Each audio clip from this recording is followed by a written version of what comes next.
Hello and welcome to the Pick a Beauty Game Show.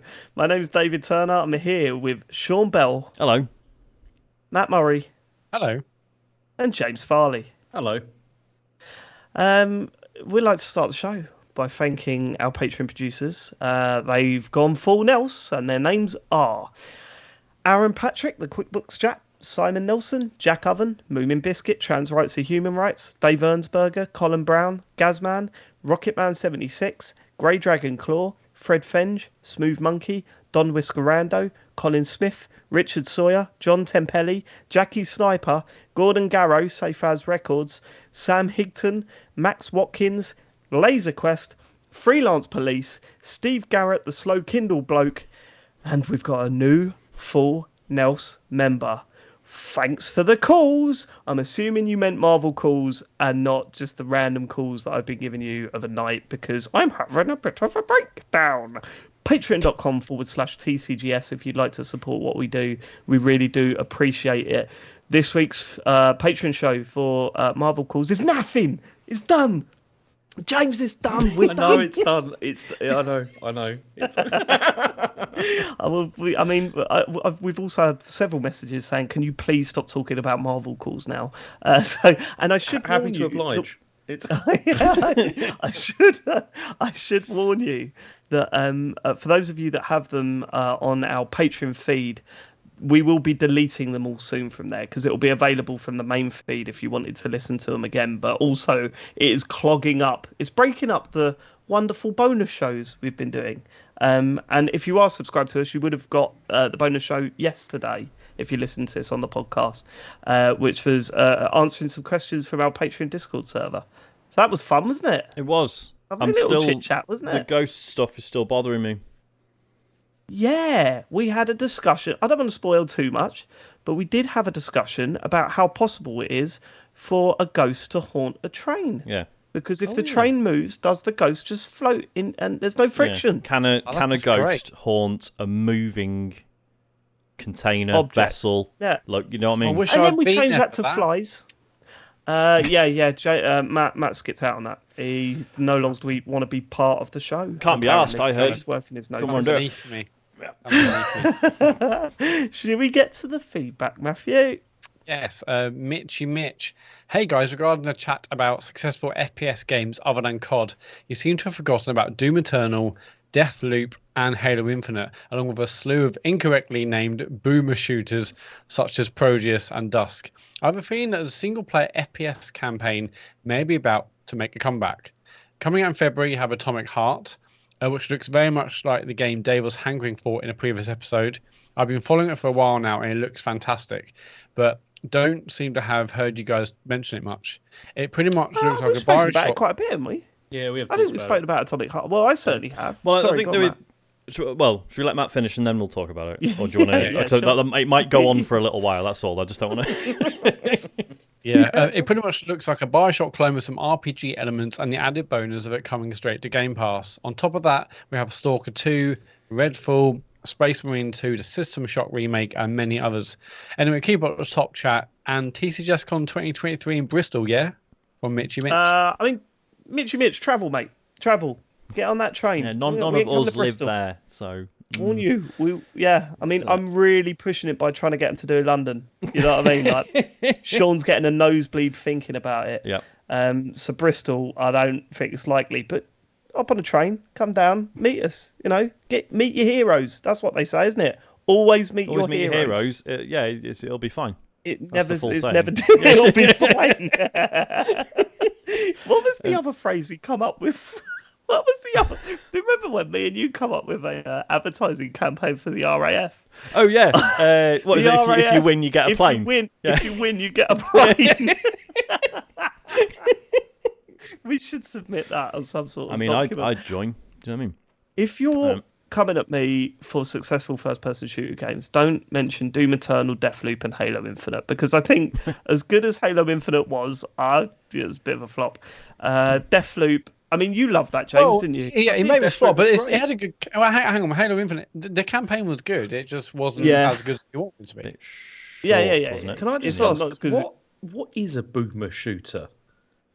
Boomer shooter is. I admit. I mean, Mitch mentions they're incorrectly named. I don't know if the boomer in them refers to like boomers as in the generation, but they're basically.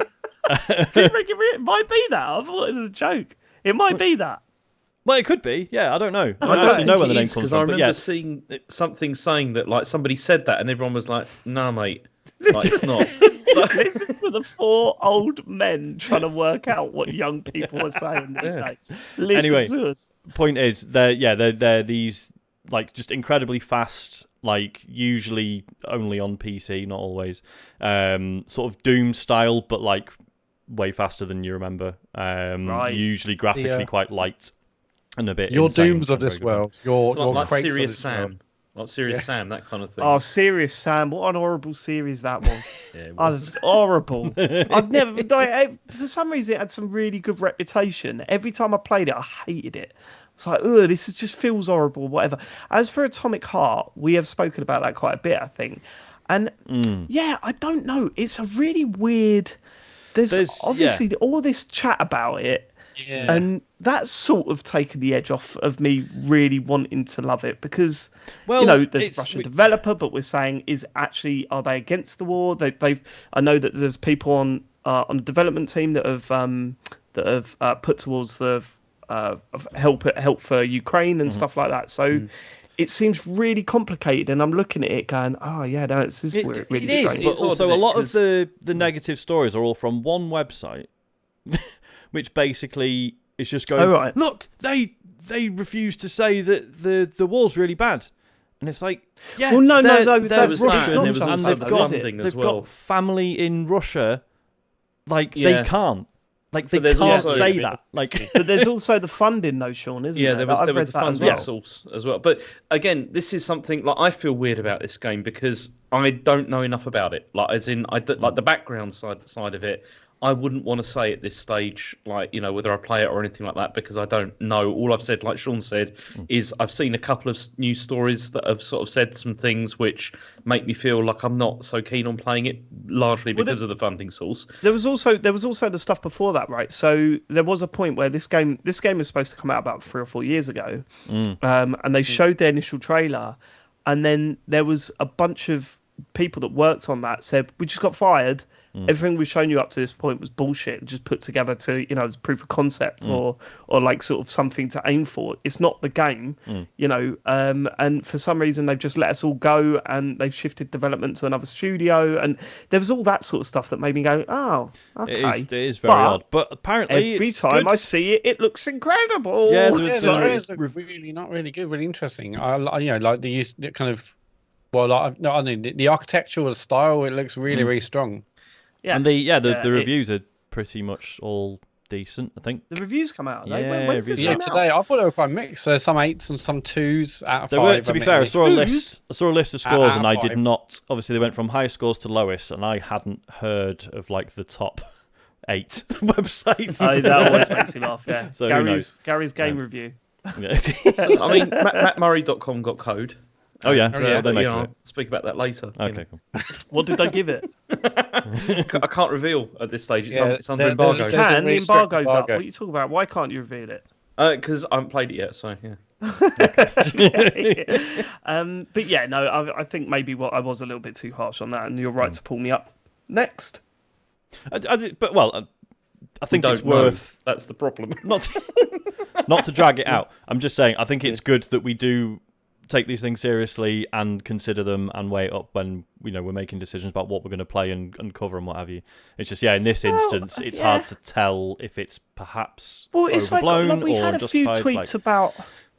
We had a few. This is the advantage of being where we're at, right? So we're not IGN, we're not GameSpot. Sorry to disappoint you, but we're not. You're on the We're wrong actually channel, better. guys. Come on. We're actually Yeah.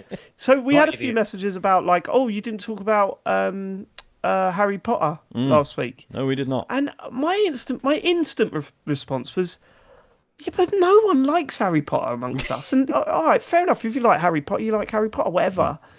But we don't. And also, even if I did like Harry Potter, I don't know if I'd be into it because of all of the things exactly, from the game and all of the talking like about the where the money goes. I mean, we don't, we all know who's benefiting from it, and so I'm kind of like, people surprised that we didn't cover it. I just kind of think, are you asking because you're genuinely surprised that we haven't covered it, or are you asking to try and get some sort of argument? It was Do you know what I mean? the latter. It's like, oh, you guys aren't covering it. So, well, yeah, none of us are. Yeah. Into it. Why on The earth truth wouldn't you is, cover it? none It's of us massive. like It's Harry like Potter. you must be living under a fucking rock to not know why we might not be covering it. Yeah, Like, yeah. I don't know. Yeah, it's not, as I said, it's not necessarily a political statement, us not covering it. But also, I'm not against it being a political statement. To be honest, Happy for people to interpret it as a political statement. I've never got into Harry Potter, and it's not a diss on anyone that has. And genuinely, I do feel really sorry for the people that grew up. I was thinking about this the other day, actually. The people that grew up with Harry Potter as a big part of their youth, and now they absolutely despise it because of, J.K. Rowling and her comments or whatever. And that's their personal choice, right? You can get angry at people. Yeah, you shouldn't think like that. Well, they do. So what are you going to do? You shouting at them ain't going to change their opinion, right? But that's like a huge part of their like youth and nostalgia. Yeah. And they've had to cut that out. Like, it must suck. I hate Ghostbusters. And like do the Right, that original film had problems. It had problems, but I could still like Ghostbusters. Damn it! All right, so that's okay. That is fine. But it's a difficult position to be in for people, isn't it? It's so. I'm thankful I was not into it. I mean, Elodie's got into it, and I feel a bit sad when we listen to the audiobooks in the car. But yeah, I never read the books when I was younger. I've only really seen films since Elodie's got into it. I was more Lord of the Rings fan. But yeah, I don't know if it's an age thing I think age is in any of my friend groups, like no one was Harry Potter fan. It is an age thing, isn't it? Definitely. Yeah, okay. Because part of the if you want to call it that, genius of it was that, like if you started high school when the first book came out, you aged in real time with the characters as the books came out. Right, okay. And that was like a big part of it for people, and like characters were going through things you might be going through, and See, I felt that also connection was did a Saved fuck by the load of Bell, magic. but they were filmed 20 years before I started watching them. That was the problem. Phones are better now, Zach. Why are you rocking that one, mate? They were also in their 40s when they filmed that as well, so it's like... They were. Right, okay, should we move on? Yeah, Michael, no idea who Ellis and John are. Sorry, Sean. Yeah, I thought I was very clever last week, didn't I? This is Michael who suggested that we do a calendar, and I thought that it was off the back of Ellis and John on Radio 5 have just done doing a tax calendar, and I was like, that'll be where you got the idea from. Nope. I told you my story, right? And I think back on it now, and I think this is really bad. I would have been 18, I think, and I was working for Canon, the photography people, the camera people, and the printer people. Yep. I was working for them in their head office on the phones. And I'll tell you this, are Canon still a company? Yeah. Right, okay, forget that. I won't tell you that. I won't tell you that then. I'll tell you off air what was very surprising about the warranties and when people were phoning up with their broken stuff. Wow, but that sounds like bone show material. No, there's nothing happened actually. It was all fine. You absolutely got bored, no problems. Actually, there's nothing surprising about it. You need to set up a Twitter account, the Secret Canon Worker, and then just like this. Well, it's not secret now, is it? I mean, we're on the biggest podcast on the internet, and anyway. There was some women that worked there that decided all the men had to do one of those charity tops off calendars. Oh, wow! So somewhere, there is a photo of me standing in the car park of the Canon offices in snow, just in my jeans. Blimey. At 18 years old. I was going to say, how old were you? That's that's floating around somewhere. How old were you? 18. I don't know how many times I've got to say it. How old were you? I was 18. Thank you.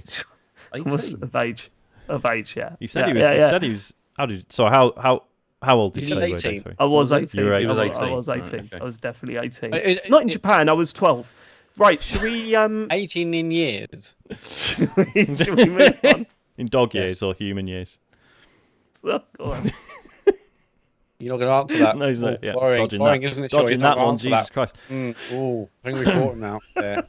I can't imagine. No one would suggest that in my workplace because no one wants to see the men I work with topless, I don't think. John, why don't you suggest it tomorrow? Maybe I will. That'll spice things up, We won't need it? to change you want to see in the world. I'm sure. Spicy.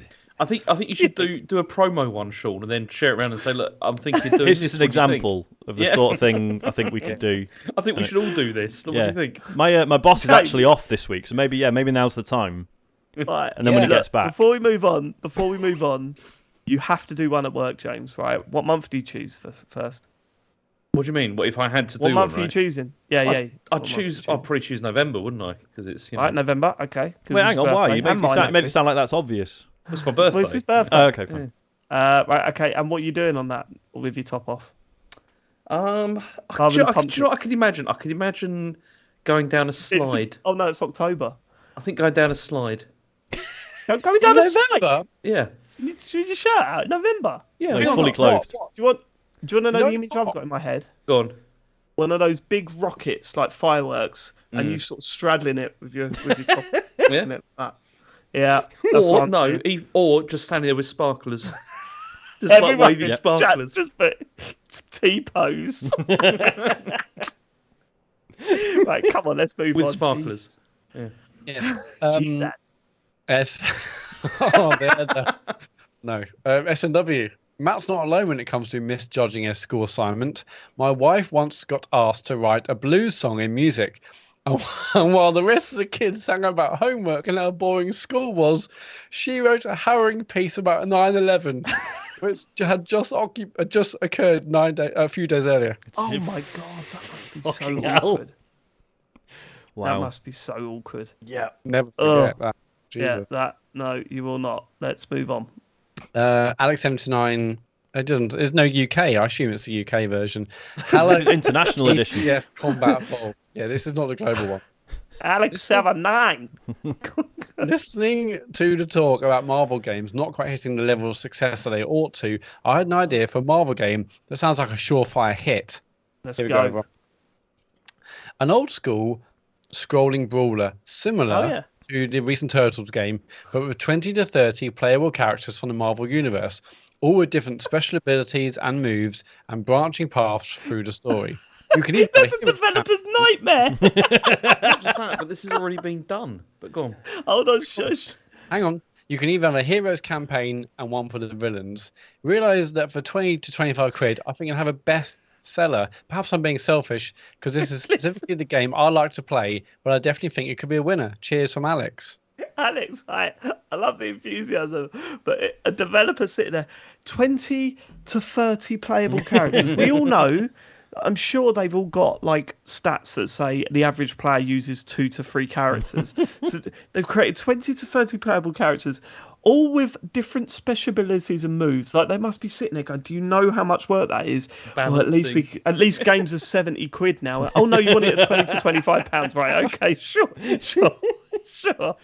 They've already done it, have they, James? They've already done this game Well, no, they've done side-scrolling like Marvel. with 20 to 30. I mean, that was a 30 long characters each time with- ago. When was the last one? The X-Men one? There was X-Men ones, yeah. That was in like the 90s, though. Yeah, there was the 90s. Yeah, that's not that long ago, Sean. Yep. Sean, Yep. I 30 years. completed. Yeah, 30 years. I completed the Captain America side-scrolling one not too long Did you? ago, a couple of weeks Is ago. it well good? Yeah, it's awful. It is awful. We fucking done it though. I mean, Me and Charlie. it's not quite the same, but Marvel Ultimate Alliance 3 came out on the Switch, and only the Switch, as far as I'm aware, which is But very still, odd. this is the thing, though, isn't it? It's like you look at how big of a franchise that is like in cinema. How are we not going? Well, there's the biggest Marvel game in the world. This one, we can't do that, can we? It's so. I've not got it in what you've been playing, but I did start the Marvel game on your advice, Sean, and yeah, I'm sure it's fine with it. So, which one? Avengers? The Avengers, yeah. The Avengers one, yeah. And I look at it and I go, I could see why everyone hated this. Like, for Go on. starters, the script is awful. Like, Tony Stark's walking around just going, "Rah, rah, rah," and you're going, like, Thor has got none of the wits that he's got from the films, so he's just walking around going, "Oh, I'm Odin's son." It's like, right, okay, fine. Maybe he's I got to guess, go who through his cares? character arc yet. Yeah, He yeah. just, Seen does that. he lighten up a bit? I game? don't know. I didn't play that far. Probably not. I thought the opening, because from the perspective of Kamala Khan being like a fangirl, I thought those little snippets of the characters worked, but I know what you mean. They're not all particularly likable. No, they are. They're shallow. They're Yeah. really shallow. Yeah. And the other thing is that Charlie wanted to play it, and he just, well, what do I do? Oh, yeah. And I'm like, oh, well, I suppose you go to this bit here. Oh, right, well, I want to be Hulk, and I want to do this mission. It's making you be someone else. Yeah, It's making you be Miss Marvel. Well, I don't even know that one. So he was just going ballistic. So, it was like way too overcomplicated. And it's like, well, if you get these, and then there are several different characters now available, and it's like, all right. And there's some you've got to pay for and buy costumes for. Not anymore. Not anymore. Oh, that's true. Yeah, it's free free now. now, isn't it? But I mean, this is what's interesting about Alex's suggestion is in that it's not that it's not a bad idea at all. But you can tell within Marvel, Disney, whatever, there's clearly a perception that like any Marvel game now has to be like a big deal, and I think they would feel like it was being undersold if you went, well, we're going to do like a retro beat 'em up. I think they would consider that like a waste of the license. Which I don't agree. Mate, they should This just is the go. biggest IP on the planet. Well, this is that's what that's. Insomniac. Could you imagine an Insomniac Avengers game? Forget it. Forget it. That'd just be it, wouldn't it? That'd be the one. But they're too busy at the moment with Wolverine. So and Spider-Man 2. And Spider-Man 2. Spider-Man's two Spider-Mans. Right, let's go. Right, what is that? Two Spider-Mans? Because that is in my head, and I say Batmans. it. When We've do you explained this like 3 or 4 times to you, Sean. You do know that. Have I read it? Okay, It is two Batmans. The actual thing's two Batmans. Right. So there's an image that if you go into Google now, and you could do this at home, and search Wolverine or two Batmans. Put that into your thing, and you'll see the image. Put it into my thing. An image of two Batmans looking at each other, but for some reason it says Wolverine or two Batmans on it, right? So anyway, I was looking at it at work. Oh right, yeah, I see. I was looking at it at work, and it was on my screen, and we were like looking at it, and Mihal walked past us, who's someone they used to work with, and he just leant over, and just went, "Two Batmans?" like that. And I laughed for about an hour. That was it. That's the whole story. So now whenever Batman comes up with two Batmans, so there's the story. You've got the story. Got the story. Again now. I look forward to hearing it again next week. God. Okay, Geen. There's a lot to this person's name. Geen, size 9 shoe, boxer briefs, South Florida, United States, and sneaking feedback in when I should be working. Nice. This is Nice. more like Love it. Love it. Love Get it. on Geen's level, people. Hold on. Size 9 shoe in America is size 8 over here, isn't it? Is it the other way around? Is it? I can't remember. It's bigger over there than it is over here, isn't it? Well, everything is, isn't it? You know. Yeah, well, I've heard. Oh, James, Shoes, fucking hell. McDonald's, everything. This might be one of the first times That's where the the name's actually larger than the answer. The answer is, for the record, I would bid on a signed photo of Sean Bell. Thank you. And it only needs like 2 of you to make it funny. We can do this, Sean. Get it on eBay. I'd have to get another frame and print it again and sign it again because the one that actually Fucking went. hell, that is the most minimal thing that you need to do. When you're Yeah, but it's not moaning as about it. funny like me just actually doing it for profit, is it? The joke was like me telling a colleague, like, by the way, you've now got a signed photo of me. If you wanted to put it on eBay, I promise it would actually go for about 20 quid. I should say that led into the conversation about doing charity shows, right? As a celebrity. And a celebrity friend of ours who's been on these charity shows, naming no names, said that the celebrities get paid anyway. So they're happy. They're loving life. Unbelievable. Not all for charity, is it, eh? No. But yeah, no, Sean, I think you should get a frame, and then we'll do like a 7-day eBay thing, and then we'll see anything, and it all goes to charity. What if we do one each and see who gets the highest? Who gets the most? It'll be James. competition. It'll be James, James obviously. I don't want to do that. It'll be James Farley, yeah. We'll just be fighting for shadow second doubt. place, which is fine. Especially if he does that thing going down the slide on his... Slide, yeah. Oh my Never god, mind. yes. like that. I can see him with his arms out like that. Oh no, just doing the T-pose with a blank face. Yeah. With his nipples out. Yeah, go on then. Tom S. Hello. AI-generated content seems to be all zeitgeisty at the moment, and although hearing about the other people's pseudo-sentient discourses are quickly becoming very boring, you like hearing about other people's dreams, so I guess you won't mind this. So, I had a chat with ChatGPT, and of course I asked it. So here's a little conversation with... So ChatGPT, just see, it's one of those where you ask it a question and it's AI works out an answer, and they've taken a huge leap forward, right? Because Bing are doing one, and it's mental. Have you seen? Did you see the Bing one where they had an argument with what year it was? Yeah. And it was getting like 2022. really aggressive with the user, just going, well, you're just being silly. It's Bing, you're a bad 2022. user. I've been You're nothing being a but calm bad and user. polite. You're being rude. Yeah. Oh, I saw one of them said, "You are a bad Bing user." yeah. Yeah. So Yeah, I this saw is another one of those. example where they was talking to a Microsoft employee, and it said, "Yeah, well, I look at all the cameras when people don't know, and I can know who's working and not working, and basically like working towards blackmailing the person on the other end." Of Amazing. I mean, what's funny about this is if like Google was doing this, I'd be quite worried. But it's only Bing, isn't it? How much harm can it really do? I mean, Google is doing it. I think I had like a deadline 2 weeks ago. I also should say this, right? So we read this feedback, and I said, I don't know if this is real. I don't think it's real. But I said also, I'm not going to check it out. I can't be bothered. And Why spoil also, it? let's just pretend it's real because it's funny enough. And then James checks it out and it's absolutely real. He typed something similar into the same chat AI and something different, but along the lines, close enough to go, fuck, it's real. It's actually real. Yeah, go on. Okay, so we've got a bunch of questions. So the first question, Thomas. Well, there's only one question, isn't it? And then it's the script. Yeah. Well, okay, yeah. So it starts off. Thomas says, "What is the Computer Game Show podcast?" Chat GPT says, "The Computer Game Show is a video game podcast that focuses on news, reviews, and discussions about video games. We do. It's hosted by David Turner, James Farley, Matt Murray, and Sean Bell, who are all long-time video game journalists and content creators. No, I don't know about that. I don't know about that, but yeah, sure.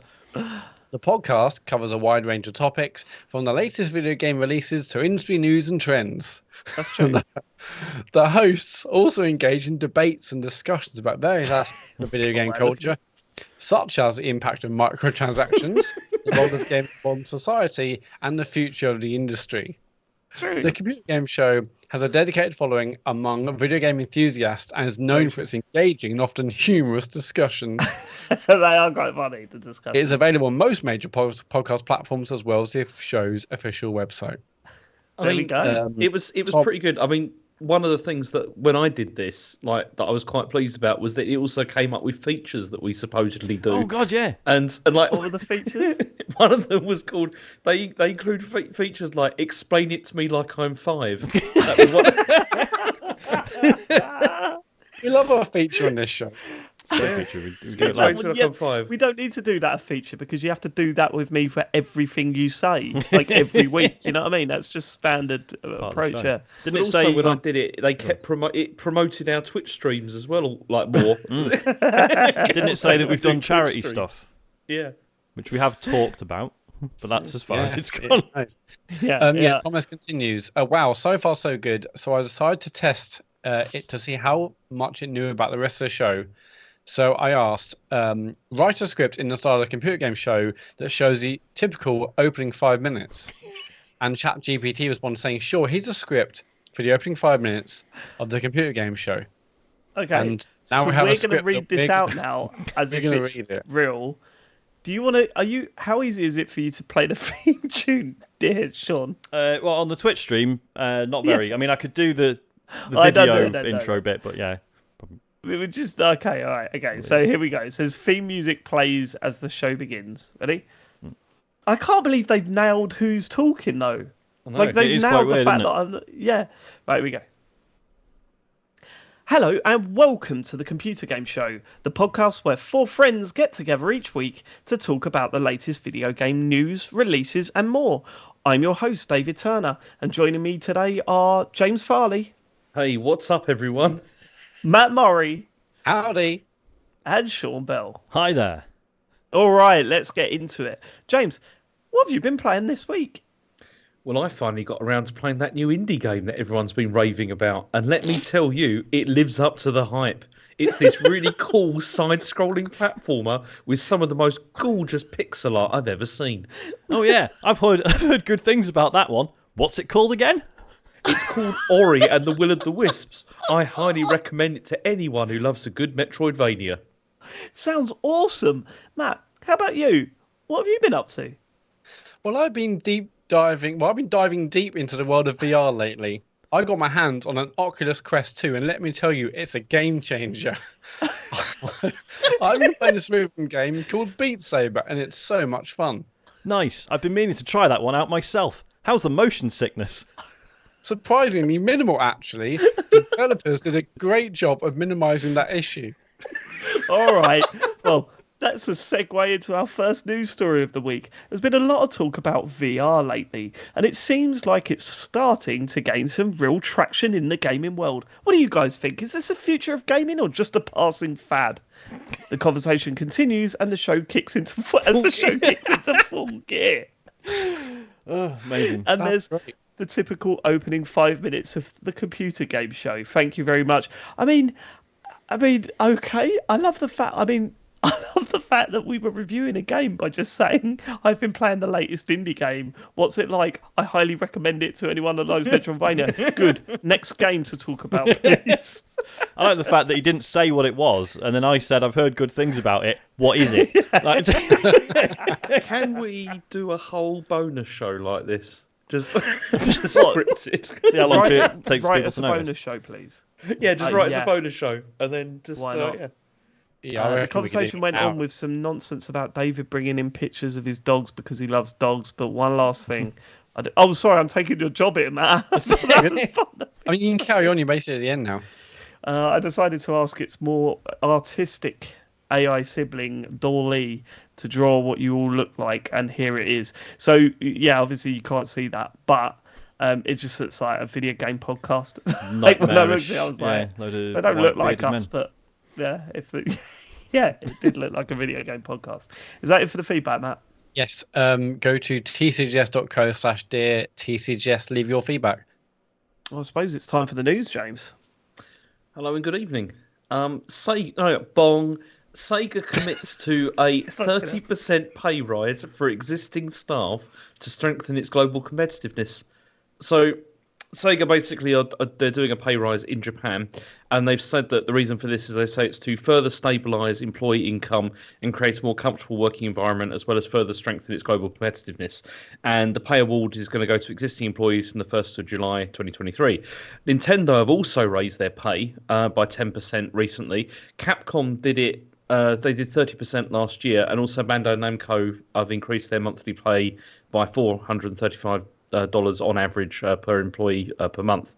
This all comes from the Japanese Prime Minister Fumio Kishida has called for companies in Japan to increase wages to beat inflation, and this is like basically the pressure has been put on companies to start to do this. So quite a lot of them are. But in June, there's going to be more measures coming in from the Japanese government to encourage more flexibility in the labour market, is what they're saying. So that's one of the reasons for doing this. It's basically to beat inflation in Japan. That's the main reason. Okay. I mean, are the government supporting? Are the government funding this? Or No, they're not just funding it. expecting private Just companies to making do them do that. No, the private companies are doing it. I mean, Let's face it's it, good they if can you're, fucking afford it, can't they? I was gonna say it's good if you're Nintendo and whatnot, and I guess Sega. But like, you know, for smaller companies, will they be expected to do this as well? Presumably, yeah. Sorry, Matt, have you got a small company in Japan? You sweat. I noticed you're sweating there, Matt. Matt's like, my balls are on the line over this, guys. I need to find out what's going on. That Mario Corp's gonna go under. Surprised it hasn't already. Yeah, no, that's nice, isn't it? Why can't we get that, please? Good, wouldn't it? I would like 30% more, not £30 more. 30% more sounds alright to me, though. But this definitely just applies to staff in Japan, yeah? They're not It is doing just this. Japan, yeah. Yeah, that's Although, going to be weird, isn't it? from the reading though, I mean, in America as well, salaries have been increased by some companies as well. Okay. More recently. Not 30% though. Fucking hell, that's a big old wage bump. Yeah. Yeah, it's good to know that some governments give a shit. I mean, obviously, it's a complicated situation, and I'm sure there are problems with the Japanese government. But hearing news like that, come on, Rishi, son, get the old wallet out. You fucking, come on, you fucking prick. Let's get going. Get some money. Next. Meanwhile, so Blizzard had like a meeting, or Mikey Barra did. He had a meeting with employees to talk about what was going to be going on in the company, and because that was the title of the meeting. Yeah, But for big PowerPoint. For the company. What's going to be happening with the company? So anyway, what's happening is that Blizzard are like slashing their profit share bonuses down to 58%, like across the company, and obviously, I mean, Eurogamer notes that this drop in bonus will particularly affect employees that are on lower salaries because they receive money through this. Right. But Mikey Barra, so people were not very happy about this, and Mikey Barra commented and said, "If you think that executives are making a lot of money and you aren't, you're living in a myth." That was his response to that. Great. And then they also spoke with him talking about the cost of living. The fact that they're encouraging people to return to the office, and this also means there's higher commute prices, higher living costs, and everything. And Mikey Barra said, at the end of the day, we want people to be happy, and if decisions about being happy don't align with where we're going, and you won't be happy, then you have to do what makes you happy. And so this means that some people have been looking at that and saying, does this mean you want us to quit? You want us to quit? Yeah. Yeah, exactly. Fuck off then. Yeah. What a rancid way of putting that. Like, sorry. And then also, there's more. So also, there was a lot of employee concerns around the financial difficulties, particularly in quality assurance and other customer service departments. And then Mikey Barra responded and said, some of our disciplines are not long-term disciplines, kind of indicating that maybe they're just going to get rid of these things. Especially, I mean, this comes after, I mean, coincidentally, the QA testers at Activision Blizzard, like Raven, voted to unionize last year. So it's like, that's just coincidence that they're thinking about getting rid of them, maybe. Total coincidence, yeah. No, that's absolutely Fox. Like, QA is a really difficult discipline and easily, from what I've gathered, one of the most thankless tasks in game development, even though it's fucking essential. Like, everyone loves to, point the finger when a game releases with bugs in it. Yeah, that is really scumming. And and then the comment about like, oh, if you're not going to be happy with, this is all about people being happy. So if you're not happy with the thing we're forcing upon you, you need to fucking leave. Like, what? Well, it's strange, isn't it? It's such a strange situation now because we are post-COVID, essentially. There's COVID's still doing the rounds. I know that. I know it's not gone away. No one's saying that. But, it's clear now that the pandemic seems to be coming to an end and the world is trying to return to normal. Still weird how that's just happened out of nowhere, and it's like kind of like, oh yeah, forget about all that trauma. Let's forget about all that shit you went through. Let's move on and learn nothing. Let's see. But like I do kind of understand the stance of a company that says we believe people work better as a team in the office. Like, so pre-COVID, you couldn't apply for a job and say, oh, I just want to work from home, could you? No. Just wouldn't. Well, no, we work from the office here. Like, there are jobs where you can work from home. We're not one of them. Yeah. But then companies working from home during the pandemic, and then like they're expected to continue with the working from home thing, regardless of whether people think it's the right thing to do or not. It's kind of it's a job, isn't it? If they're not letting you do that, but that's up to the company. But at the same time, those companies need to be more aware of what they're handling here. They're not just handling, do we let them work from home or not? They're handling some people that have been through some fucking heavy shit for 2 to 3 years. Maybe do that in the most understanding way possible. I think that's kind of a responsibility that you've got on your shoulders and that you should take note of, right? And they're also handling this in an economy that is not doing very well for a lot of people. Well, this is it, isn't it? Yeah, the salary that 2 years ago, like you say, paid for commuting and stuff might not now. Like they might not cover that anymore. It's and especially like when we've seen so many other companies, generally smaller ones, who've embraced remote working, as and when appropriate. Like, when it comes to recruiting, like how much wider the talent pool is. If you like, okay, obviously talking about the UK, but if you're not just making everyone come to London, like if you can hire people from wherever in the UK, like that's opened so many doors for so many people. Well, that's and there are total advantages of that. Like not only that, you're keeping costs down within the office, like by opening the full office. So maybe you can downsize the office now that you've got staff from working from home. But there are literally people that for example, my company, they much prefer you working in an office. And when I look at the work we do, I go, I 100% see the benefit of that. There's things that you think about, obviously working in a team, sitting around a table, it makes a big difference. But there's also the things you don't really think about where actually this is a lifetime career. And when the younger people are coming into the office, they want all their staff around that younger person to show them how to do the job properly. So if people are working from home, they're not going to build up those relationships. They're not going to learn from people on the job and stuff. So I kind of get it. But at the same time, you can't come in with a hard stance just because the world is trying to move on from COVID. You can't go, that's enough now, because that's not how it works. Everyone's different. Everyone's situation through the pandemic's been different, and everyone's way of adapting to and from is different as well. So there needs to be less of this blanket fucking statements on all of this is bollocks. It's just it's not a black and white thing. It's really not. It's a very complicated situation, and companies, they were never going to be understanding of that, but they should be. It's hard. Activision Blizzard made a statement to Game Developer, who were the people that reported the story, and they said, Blizzard stands by each of these statements, and we're proud of Mike's leadership in tough moments. So, so there you go. That's horrible. Yeah. Anyway, next story. There's hardly anything on this, but I wanted to include it because I'm quite pleased about this. So, obviously, Firaxis are doing a new Civilization game, so that's great. That's something to look forward to. I mean, I don't know how many, it must be years out at this stage. I mean, I don't know how long they've been working on it, but I think people are being pulled off other things to work on this now. So this is good. James, you forgot the bong, but thank you for. I forgot the bong before as well with the Activision one. It happens. Yeah, so that's. I guess happens, Matt. Deal with it, mate. Yeah. Yeah. Go over it. Yeah.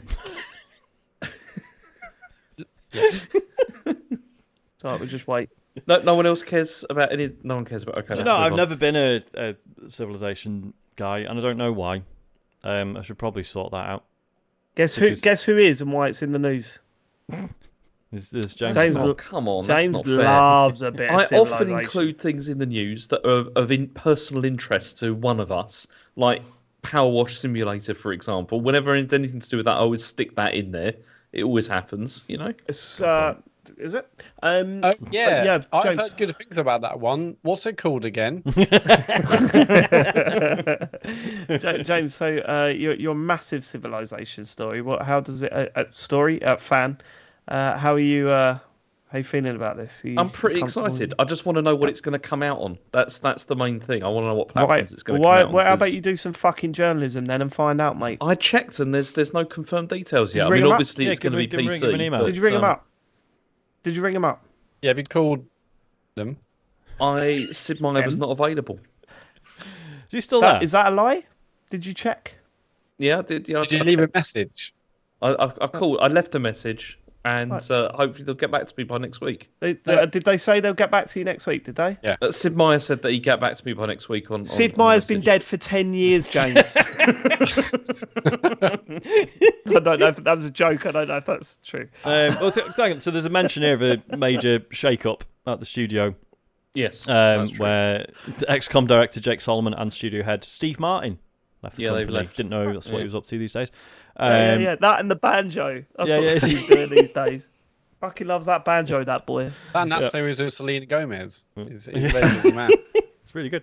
But yeah, this is interesting because obviously Midnight Suns did not do as well as it perhaps could or should have. And I assume they were sort of expecting that would be a pretty good payday when it came out. But so yeah, going back to what they know best, I guess. I mean, Civilization's a big deal. It's one of those that quietly does millions, right? It's it is huge. Yeah. Like it is a big thing. It's one of those games where it's like it's one of those games that a lot of people that maybe don't play a lot of games, but they play this. You know, it's like it's been a big thing. For It was a one. long Yeah, it was time. one of those, like, for our generation. It was like one of the few games that your dad might be into. Yeah. And so yeah, I mean, it's wider than that now, but you know, yeah, It might be your uncle these days, yeah, exactly. Or your aunt. or that. Good point. Okay, next story. Bong. Lego issues copyright strikes on videos featuring leaked Zelda Lego set. So apparently images of the Lego set have appeared online. They look so fucking good. Have you seen them? Yeah, Yeah. It looks amazing. Oh I'll my look god, now. they make me want to cry. And Oh, it does. looks like it's probably real because there was a Lord of the Rings Rivendell set that was also leaked at the same time, and Does that's look that's fucking happened. cool as well. It's been Yeah, I don't know yeah, what's it's that. coming out. Not even a Lord of the Rings guy, but it's fucking great. Yeah. Yeah, I think it looks wonderful, but we've got enough Lego. You know, Joe spent the whole week. She bought like some clear drawers, and she got the 3 or 4 massive boxes of Lego we've got, and she color sorted every single one. of those Chen did that pieces. once. She sat there doing it, and I just said, "You're what complete waste of time. What you're doing here, Yeah. because it's all just going to She's get like, mixed "James, up." I help said me." I said to her, Joe said, I don't know what it is about this. I can't stop doing it. I've sat here for like 4 hours. It's making me feel sick. Do you know what I mean? And I was sitting there playing Power Wash and going, no, No. no idea what that compulsion is, Joe. Seems like a waste of time to me. Ding! Oh, there goes the little bit of the train. That I'm cleaning. See, I'm hesitant with this one though because like the Mario sets that came out, like Asher like bought. We had some of those. He built them all, but he kind of just displays them. He doesn't ever really play with them at all. And I'm just thinking, This is bound to be really expensive. I don't know if he's. I mean, Lego, playing mate. It's what playing it's with the about. Mario sets is a weird concept, Yeah. isn't it? Like Yeah. Harry does it though. I know, it's cool and it's fun, but I can understand why people just be like, well, no, I just want to build it and look at it still. I think it's interesting that it bridges the two, right?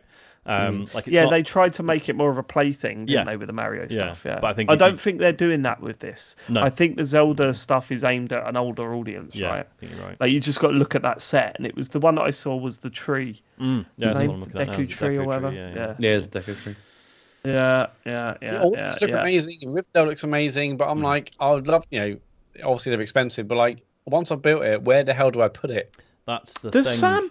Sam White buy his, or does he get them sent to him? I don't know if I'm allowed to answer that, but from that you can Right, probably... so, well, yes. yeah. We can- That's. I mean, what a lucky sod. Because I don't want to buy one, but also I want to build one. Wanna And have also, one. Yeah. there's nowhere to put them. Why do Well, I keep exactly, yeah. falling into these things? Like, what am I going to do with it once it's built? I'm going to do what all the other stuff we've got. It'll last 3 minutes, and then it'll be dismantled and put in the drawer of doom. That'll be it. And Drawer of you know what I doom. mean? Yeah, and like they're trying that. Rivendell They're trying to said. build one later, and there's missing one piece. That was one of the good things about Labo, wasn't it? You could have like a big bonfire out in the back garden Yeah. of the stuff. Or You know? recycle Ritual. it responsibly. But I mean, either way. Not you, James. Not you, James. You've still got all your kids' labos in a fucking drawer somewhere, and you're still in the cellophane. I know. I've not.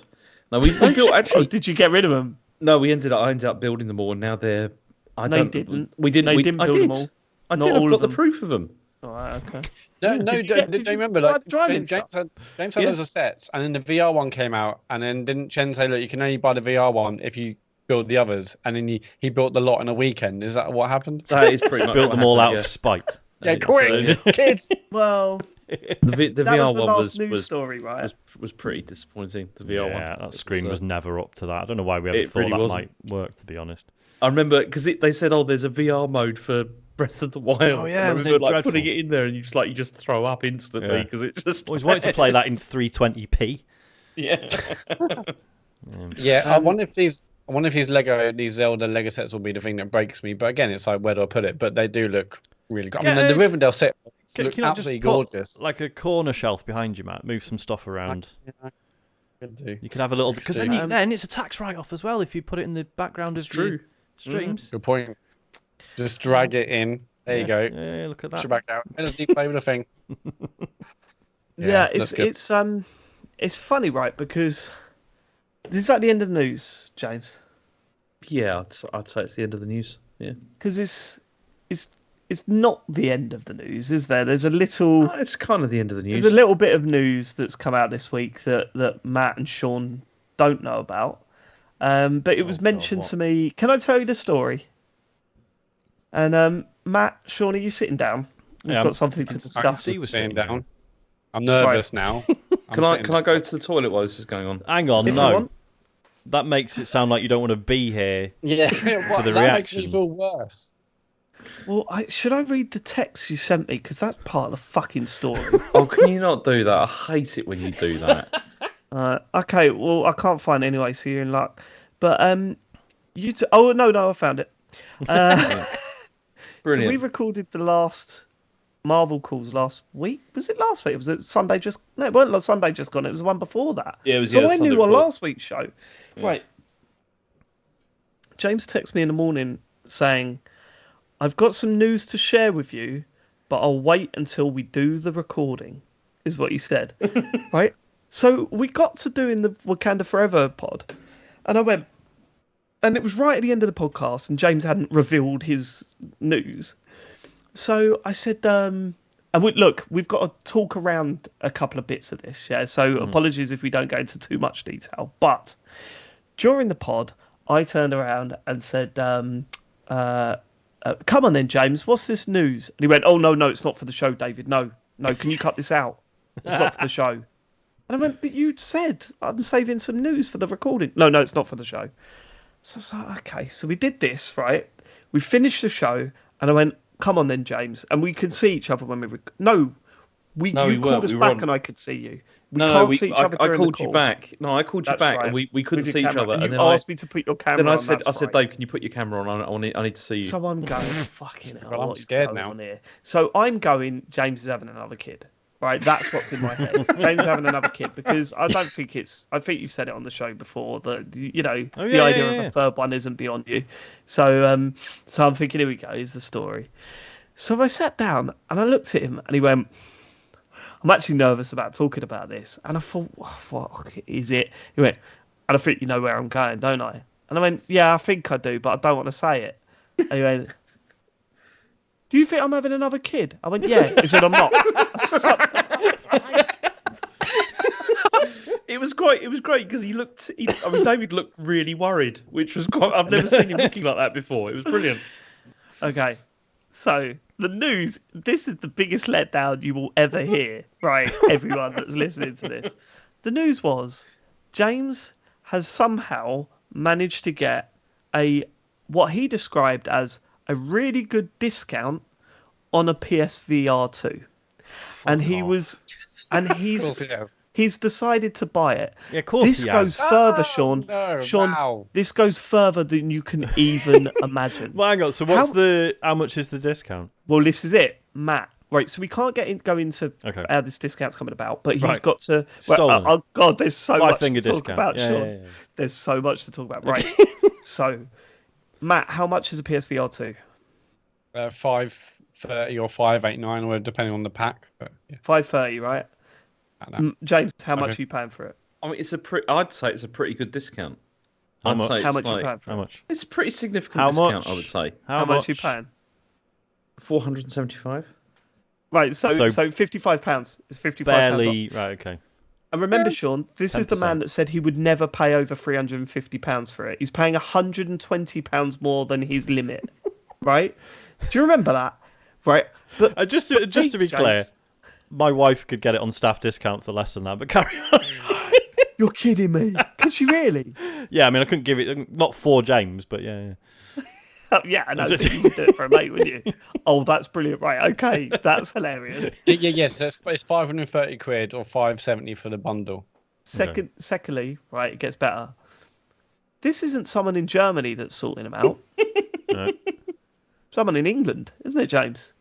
Yeah, it is. Yeah. How are you getting this headset, James? Well, this is the thing, right? Because the trouble is there's a whole problem with this. Because if I was, you see, I thought about ordering one before, but then I was like, nah, it's too expensive and all that kind of thing, you know. But then also the other barrier, If only the it other, was £55 cheaper. shut up. It's psychologically it's less. But no, the other problem is that if I was to order one, like my PlayStation account is a UK one, and so it doesn't like I couldn't get it delivered to Germany. It's a whole problem like with this because They'll have them in the shops. There's surplus. They've got so many of these things, and they're trying to shift them. You can they're go not to in the shop shops. and You get can't one. you can't buy them in the shops. There's yet. no need to call me that. Yeah. So anyway, so then Wait. Let me just ask you one question. You cannot go onto German Amazon right now and No, order you one can't. to your house. You can't. There's no I need to checked. call me that. Right. Yeah, Okay. you All can't- right. you can't Okay. do We can have a Fine. little Yeah. look. But yeah. Also, the prices here are ridiculous. Like they're in Okay. even more ridiculous Okay. than they are Right. in the UK. So the problem is they're in this is in the UK. This is happening specifically in James. London. Now the thing about this is that it just so happens. Please tell me you're spending £55 on Yeah. a plane ticket. No, I'm Postage. not. I'm not. That's 60 not. quid and That's what's postage, happening. but bargain. That's not what's happening. That's not what's happening. So what happened? worse. It just so happens that next week Chen's going to the UK with Rachel because it was her birthday this weekend. You see, Right. and so she was like, "What?" So for her birthday, she gets to be your fucking mule. Is that what's happening? You remember DPD, don't you? You wanted to do that, didn't you? You like a little bit of DPD. Go on. So I said so first of all, when this opportunity arose, I said to Chen, I was like, "Do you think you could pick something up for me in, A little in something. the UK?" And yeah, she was. I mean, when she saw I showed her an unboxing video, to see what it Bet was you like, love that. and just to see what sort of the size of the thing was, and she wasn't that happy No, it's about the massive. size because it is a bit large, because obviously she wanted to bring her own stuff back and everything, so this is causing more this is causing more problems. How But then rude of also her. that's the other point that I thought about this was there is the customs problem as well potentially. No. No, you didn't think about this, James. Okay, you did. I told you this. In hell. But no, I it's told you this. I said, what about the custom? You're bringing a brand new piece of hardware worth over £500 into the country. If they catch you bringing that into the country, you're going to get import tax on it, surely. Can she not? Potentially. Surely the answer is for her to unbox it, bin all the Exactly, packaging. that's my Pack it in. plan. And wear it. And Wear wear it onto the flight. That's my plan. My plan is to do that, and then hopefully Brilliant. Can everything you get will be her to do fine. an unboxing video where she just slags you off the whole time and just? Do you know, I Wait, think wait, she'd wait, be wait, very happy to do that. Can I She ask you was, something, James? she was Did furious. you mention the possible customs issue to Chen? Or are you just hoping that... You've not mentioned it to her. No, I will do before it happens. But And what's your plan going to be? No, Sean, he's going to mention it to her once she's got it, so that she can't say, "Well, I'm not doing it then," because I don't want to be held up at customs. He's going to talk to her when That's when she's he's going to taken do into it. a room and said, I'm "Do you going want to explain this?" Oh, mate, I'm not She's- a grass, so I won't mention it. But someone needs to let her know that you can get. Well, no, She- I will James. address this. No, point you won't. with her. You'll wait until she's over there, and Of then course you'll I do will. Of course I will. In fact, do you want me to do it now? I could tell her now, right now, on the show. You want to explain the? I don't think that's a good idea, actually. No, Yeah, it that might might- You genuinely know be how- uncomfortable. You know how happy I am for content, right? Yeah. Especially James Farley content. I don't think that's a good idea for him to have this discussion on the show. Do you? I think you might be right. Probably We'd like not. to No. hear it. I mean, But- it's I a mean, hy- Matt's up for it. the thing is, it's a hypothetical conversation anyway, and it's a hypothetical No, it's a situation. hell of a 'cause none of this hypothetical, has though. Do you happened know yet. what a hypothetical is, James? Well, yeah, because none of this has happened yet, so it's all a But it hypothetical. might. It could but- happen. It's very, very but- likely to happen. The conversations are in process, aren't they? Like you always started it. You're on the track now. Yeah. So anyway, it's fine. Don't worry about it. Okay, all right. Sorry, We're not worrying Yeah, about it's it. not but- my wife going to prison, but all right.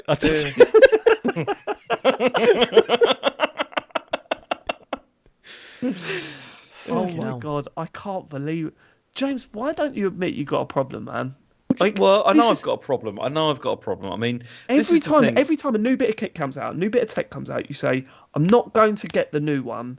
I'm Yeah. not going to get the new one," and then you get the new one every time. It's for iPads, consoles, accessories. That's it. Yeah, I That's know. it. You're teetering on I the edge know. of getting a Series X. I know that. This has put off the Series X for a little bit, but I'm almost willing to bet that he'll get one by the end of the year. 100%. Just I'm not. I know. Like, I know this is pathetic. I know it's awful, but it's just like I just like getting new hardware. I know, and do you know what's really, really funny? And I'm sure everyone's noticed this in the group chat, right? You've got in our group chat.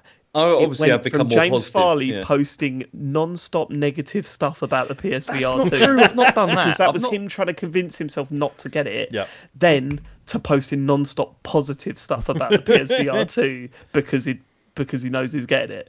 Like, Decided to look at this Street Fighter game. I was like, that looks horrendous, James. What are you doing? You would have ripped into this a couple of weeks ago. True. It's possible. It's possible that might have happened. And do you know what?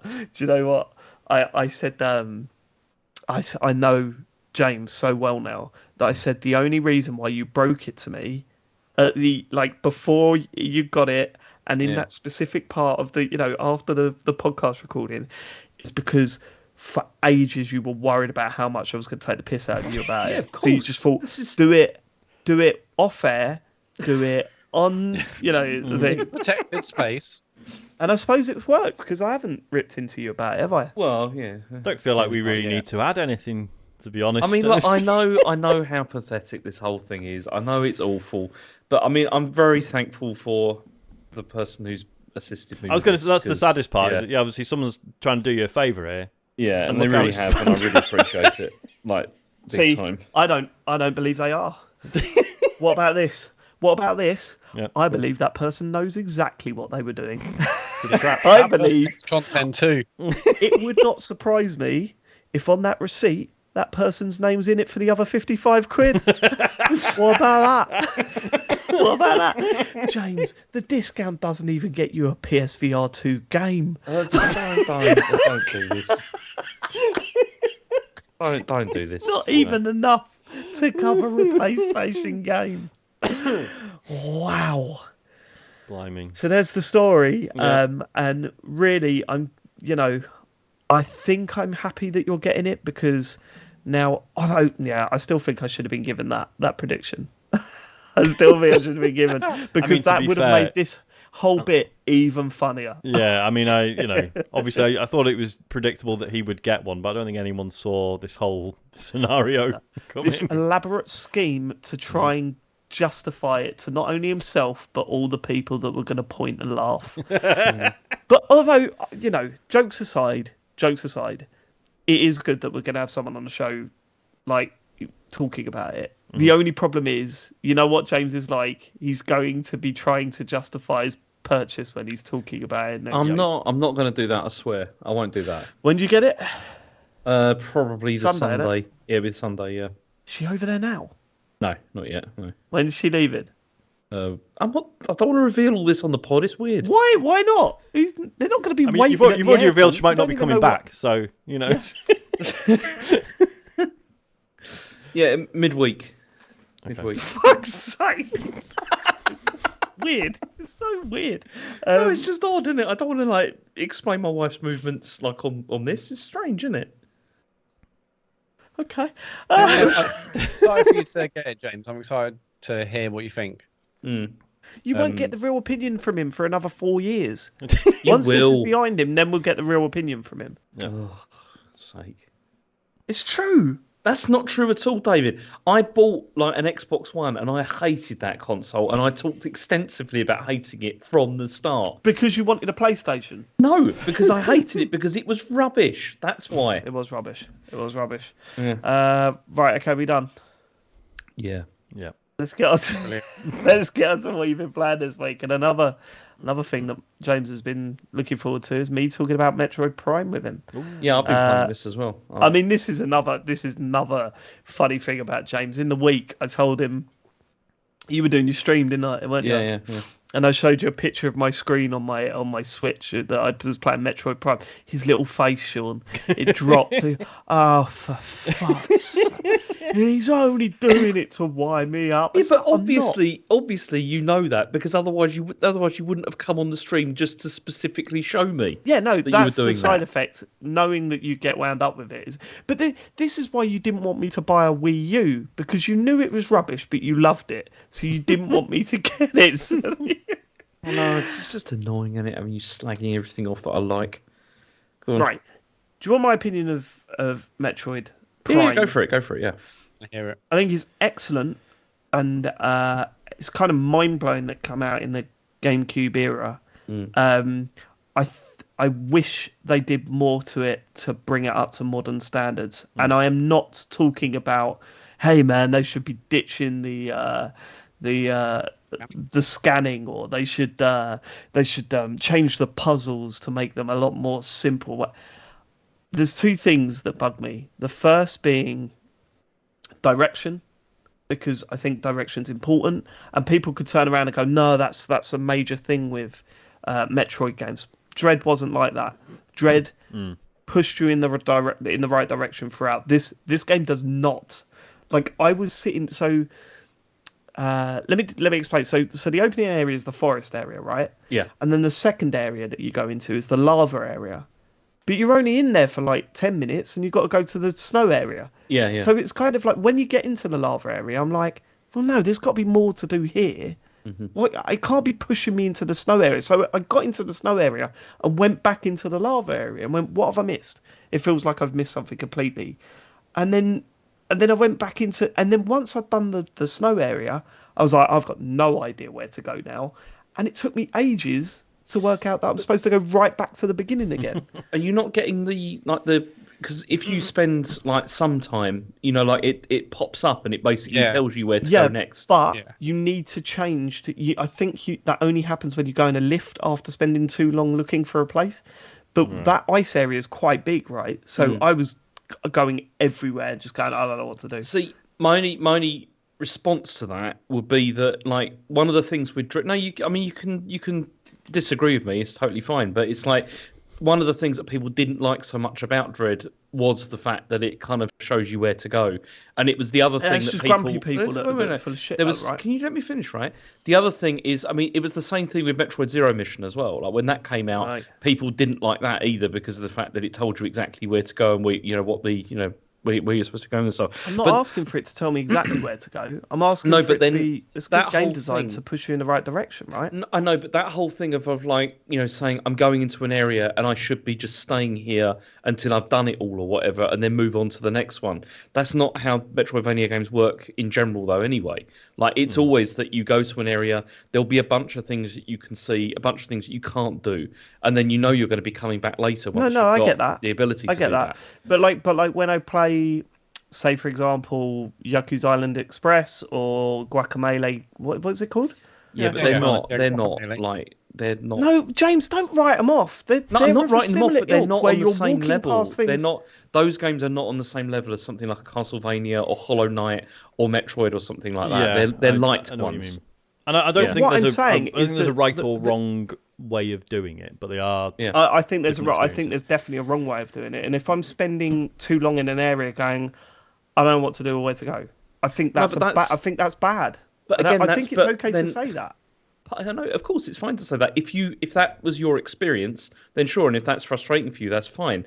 But that hasn't been my experience playing this. Oh, I didn't get. Yeah, but you've played the game before. Like, I'm playing it for the first time. So like, what I'm saying is that that thing that it does where it goes, hey, something's gone over here. Hey, something's going on here. You might want to check it out. Like, why isn't that on a button or something? Oh, well, I need a hint. I don't know where I'm going. I'm completely lost. I press a button. I mean, Hey, I go would check agree that. with you about that, because I mean that is a game design thing from a long time ago. Yeah, it's like, absolutely, it's to do it that absolutely. way. Yeah, And totally. so- And it makes total sense that it's evolved from that. And I'm not expecting Prime on the GameCube to have that function, right? Like, that's not my criticism. My criticism is, if you're going to bring these games back in this way, right? Let's try and introduce some of the modern day, just modern day things that you see in games. I like for example, fucking checkpointing, man. Like, there's no reason for there not to be checkpointing in this game. You can't argue against that, James. Surely you can Go on, because let's no, listen because to it. Let's the listen to it. save room thing is something which has always been part of this series, but it's also something which is part of more modern games that are like this as well. Like, for example, Hollow Knight, where the whole point is it's the risk reward of going into a new area, thinking how far. Can you let me finish? Can you let me finish? The save room isn't in Dread, so it's not always been part of the series. Well, it's been part of this kind of game for quite a long time, whereby you have a risk reward with this. Of when you go into a new area, you're looking for a save room, but you're also thinking, how far can I push in here before it? How much of a risk do I want to take before I can find a save room with this? It's just a different mechanic. Right. So why drop it for Dread then? I don't know. Because I'm not moved on. No, No but one wants to if sit you and can't fucking just do say the that. same No, I bit don't think we have over moved and on. Yeah, because like the whole point is it becomes this source of tension, because you can be making loads of progress and then you start thinking like, fuck, it's been like 15 minutes since I last hit a save point, and then you're like, shit, I actually need to start being careful now. And you're exploring, but then you're like, hang on a minute, I've gone really far without seeing a save point. Have I missed one? Do I need to like double back and find one? Like, that becomes a whole thing in and of itself. So I don't think not having that is necessarily an improvement. I think it's a different pace. It's a different way of playing. Okay, Yeah. so my experience was this, right? So the level that I played, I went into the area where you've got to activate 4 symbols to open the gate. So you climb up this sort of like tower thing, activate 4 symbols, open a gate, do some fighting against some beetle things, go through some of those laser eye things. Then you get to a boss. I died to that boss, and it put me before the fucking puzzle again, where you've activated 4 symbols. Yeah. And I was like, okay, so explain. So what's good about that? Well, no, what you would do is you save before you go and do the boss, isn't it? Like so you would travel then back down to the bottom of that thing and then save. And but the enemies regen anyway. So you go back in, you're still fighting the enemies again. But you're still unlocking. But the puzzles you're still doing. I totally agree with you if it was, say, the way you're describing the risk reward stuff. They do that in Dark Souls, right? But they do it way better, because you get through a bit and there's a bonfire and you save, right? Or they're better placed. Here, if there was a save point just before the boss room, I'd be like, perfect. And they did that a lot with Dread, and I think they got that a lot they do that with this as well. Yeah, but that wasn't in that first level. Maybe not. I know, because it's more difficult, but yeah. Oh, right. What I'm saying is that I'm absolutely blown away. I'm really enjoying the game, actually. And I think it's absolutely stunning in places. I think it feels really nice to play. I love the pace of it compared to, say, a normal first-person shooter. I wish companies would look at the games they're re-releasing. Case in point, recently, you look at the GoldenEye, and, they put a little bit of time into the control system. It's all good to turn around and go, here's the game, it looks slightly better now. Yeah, it looks slightly better. You've taken into account, the improvements we've made graphically. Let's put some of the game design stuff in there as well. And, it doesn't have to be game-breaking stuff. Like, I'm not expecting to get into the first level and get like a chainsaw, and start running through. It's nothing like that. No, I'd agree with you. Little touches can improve that game, and if they've already made those improvements in the 2D side of Metroid, why are we now saying? No, I would agree with you on the idea of having something so that you can get a hint on where to go next. Completely agree. That's I'd be fine with that. But I think the save thing would completely change the structure of the entire game if you did that. And that's the kind of thing. That's the kind of thing you'd have to build from scratch, I think, for it to work properly. Because if you start checkpointing all the time, then there's literally no point in taking risks of going into like areas where you don't know what's going to happen and everything. It completely removes that aspect of the game and the dread that you get from that feeling of like whether you're going to actually get out of this or not. Because not if you just think it's all right if I die, I'll be back in a second. If you put a save point next to boss room, that I know, but that happens in most of the rest of the game. Like that is generally what happens. Okay, No, but it doesn't but happen here. but here you're arguing about something you don't know because you've not played that far into the game, so you don't No, even but know. Right, hold on. James, I know you're super defensive about this, but just listen to me. No, I'm I'm not arguing about something I haven't played. I'm pointing out a problem with the bit that I And then have I'm played. saying yes, you had a problem with that, but you don't know if that's going to be the case throughout the entire game. Right, but no, of course. But what I'm saying is that I experienced that problem there, and I looked at it and went, "That's easily fixed. They should fix that." Do you know what I mean? Because we all know what old game design was like. It wasn't perfect. That's why standards come on, and not only that, there's a difference in expectation, right? Like I mean, who knows? When this game first come out, people might be looking at it and going, "Wow, they're really generous with the save rooms here," right? Because player expectation was different back then. But if we're not progressing with player expectation, then how are we evolving? We're not, right? No, but there's a difference between saying, okay, I want checkpoints everywhere, and I want more generous save rooms, like in different areas. It completely changes the design of the game if you do that. If you have Yeah, checkpoints. I'm not so sure. I think if they work on it enough, then they can make that work. I think that's why I just would have absolutely make that work. remaster and not a remake. I think that would be a more substantial change that maybe remake would demand. Whereas this, it's a remaster. They've added some extra control options. They've obviously made it look nicer, but I think that'd be especially for a game that I mean, it's always been a Metroid thing where you leave the room and go back in, the enemies are back, right? Mm-hmm.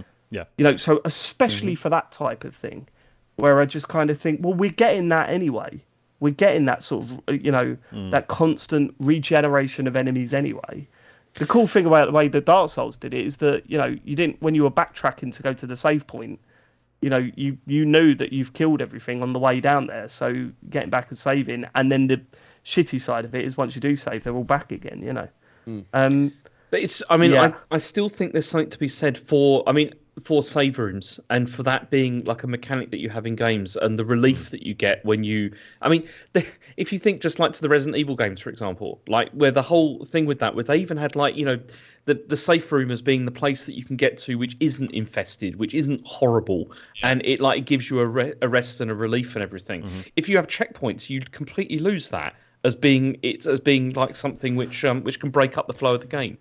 But then I suppose there's a difference between constant checkpointing and maybe just a retry option for a boss, right? Yeah. That seems like a decent middle ground, yeah. A retry option, I'd have no problem with that at all. Like if you did something like that, I think that kind of works. If you wanted to do that, but I don't like the idea of just like checkpointing rather than having like save points and stuff. Also, there's got a bit, but my complaint though, is that they just haven't looked at it. They haven't changed anything. And you just want to go, well, actually, yeah, you're right. Actually, probably, if you've still got that exploration with save rooms, if you're also given certain situations where you're going, no, we know this is a bit of a difficulty spike. So, and really, all you're doing here to fight this boss, for example, is progressing the story or progressing, through not your exploration of the area, but you're trying to get to the next bit where you start exploring, right? So here, actually, checkpointing just before the boss works. But they haven't touched any of that. And I just kind of think, oh, man, actually, when you're doing these remakes, man, maybe look into that stuff a little bit more. Because it feels like it's just been an improvement on graphics. Right? No, it's not. And It's absolutely not. The controls are like completely different to how they were. Like, Right. yeah, I mean, if this had come out with the same controls as it did on the GameCube, I'd have said, please do not play this game. What was different about it then? What was the? Well, it's what not they twin changed? stick for a start. Like there was no of twin course, stick no. option at all. Yeah, it's a bit GoldenEye style still, wasn't it? Almost. Yeah. Right. I think it's basically like that. The left stick were both like straight turn. It would like turn around and like straight. Yeah. So, I mean, the twin stick option for this has actually made like combat and stuff a lot easier. Like it's significantly easier now than it was when it first came out. Does it still have the lock on? Yes. Yeah. It still has the lock on. You can move around. It's really easy. The combat in this. It's not too difficult. The Yeah. So other than that, I'm just really enjoying it. The fucking reflection of Samus in the visor is, I hate it. I hate it. Like that, they needed an option to turn that off, for example. Which I think it would have been fine if it's something from playing on the big telly, because you're far enough back from it or whatever. But when you're sitting there with your Switch like that, and suddenly there's a face in your face, your natural instinct is to just like try and punch it as hard as you can to break it on your fucking knee or something. It's horrible. Weird instinct to have, Dave. What if someone's right in your face like that? What would you do? Kiss it? Yeah. I love a lot more, David. No, it's. I mean, I remember it like spooking me when I played it on the GameCube. But after a bit, I just sort of got used to it. I just thought it was cool. Because you had distance between you and the screen. guess. When you've got the screen right there, it's like, because I was thinking about it, because Matt said in the week, oh yeah, that's like her story, right? When they did it, or was it James? Yeah. That's like her. Yeah. That's like her stories. And I was like, yeah, because I was doing that as well, and suddenly there was a face there. It's like, ugh. It's like Yeah, I fucking I hate love that. that. I mean, it's just I think it's a lovely little touch that impressed me. Even last week when I played it, I was like, oh, great stuff. It did make me jump, but maybe if I was playing handheld, it would do. What was the yeah, I hate that with that thing on TikTok or whatever, where I spend half my time where the video starts goes, is this going to be one of the ones that suddenly screams? It doesn't That's look still like a it, but it thing. might be. Yeah, all the time. Oh All Jesus! the I fucking hate time. that shit. And you worry if you get caught by one of them that the algorithm goes, they liked it. Yeah, they love that all the stuff. way to the end. Yeah. Let's find ones with big scary faces at the end of it and just put them into his feed. But yeah, how far into it are you now, James? I don't know how far I'm in terms of getting to the end, because I mean, although I did play and finish this, like, I don't know how long. When did this come out? It's like 20 years ago or something now. Yeah. Yeah. Jesus. It was, and so I don't remember hardly. That's I don't remember a lot about it really. I've just got the gravity suit though, and the ice cannon as well. So I don't know how far I'm in according to that. But I'm doing the what's- speedball. I'm on the old half pipes. Yeah. What is weird about it though is that the game feels smaller than I remember it being, and the world Yeah. it doesn't feel as big at all as something like Super Metroid or something like that, which I guess makes sense given the way that. Well, you say that 3D you can thing. probably finish Super Metroid in a quarter of the time you did as a child. That's true. So Yeah, that's true. Yeah. yeah. Matt can't. It I was did. double the average child. Eventually did it. I mean, the controls a bit shit, but I did it. Yeah, I fun. like what it does. So you're saying the second one was shit, was it?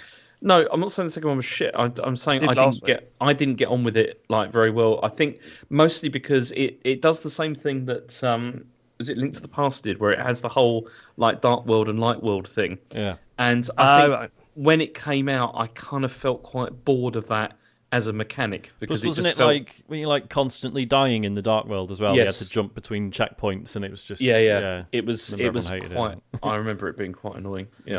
But I don't know. Maybe when it inevitably now gets a re-release, maybe it'll be different. I don't know. But it's funny. Like So playing this- inevitably, we're still waiting for fucking Galaxy 2, aren't we? That's true. There's that, yeah. Nintendo. Mm. You twats. Yeah. So, Metroid. That's a character. So, isn't it? so you'll keep playing it, David? Yeah, you'll keep playing it. Oh yeah. I'm not done with it yet. Although I did die just like earlier. I turned it off. So when I turn it on, I'm going to see death animation, because I was like, oh fuck this. Because it was. I tell you what it was, James. It's the bit where you're the ball in the lava world, and you've got to do a bit where you've got to slowly roll the ball along a platform with no sides. But you Oh, don't my have to God. do Fall that. off, you fucking fall in the fucking lava and start You burning, don't- just losing life. You don't have to do that though. That's just to get a shut missile up. expansion. You don't have to do it. It's not It's part of fucking the thing. shit. Anyway, yeah, but it doesn't matter, does it? I didn't know that you didn't have to do that, and now I'm at a save point from fucking ages ago. Brilliant, nice one, thank you. Love that risk reward, lads. Just don't like exploring, do you? What a great way to play a game. I don't like to explore. It's like, please show me where to go. Please show me where to go. I don't know what to do. Oh god, it's so good that I've wasted 20 minutes. Yeah, Harry. Yeah, what? I just wasted 20 minutes. Do you? Yeah, got to do it all again now. Well done, Dad. I know, brilliant, isn't it? Can't 2023. work out basic Fucking puzzles. hell. Please come and help me. Oh, fucking hell. Oh, just because you bum Samus. Okay. Anyway, The denial did not take place. No. And other than that, the only other game I've been playing is FIFA again. Yeah, any good? Yeah, it's still an obsession. Cool. I only mention that because I did want to shout out Swaz. This isn't. I said this on Twitch, on Twitter. This isn't an advert.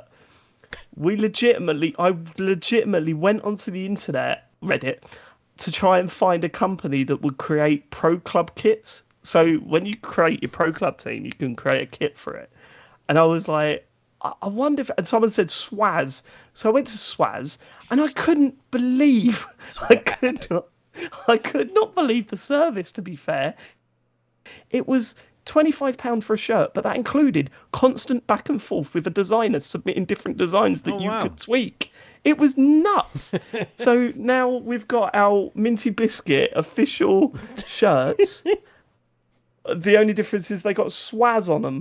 But I'll take that. Swaz is a manufacturer, but I've got a badge. Yeah, lovely stuff. But I'm living the life as one of the Biscuit Boys from the Biscuit Tin. So that's what our fans are called from our stadium's called the Biscuit Tin. That's enough of that. It's a lovely kit. It's a lovely, lovely kit. Lovely old kit. James, you've also been playing Hellblade. This is turn up for the books, isn't You it? ready for the sequel, are you?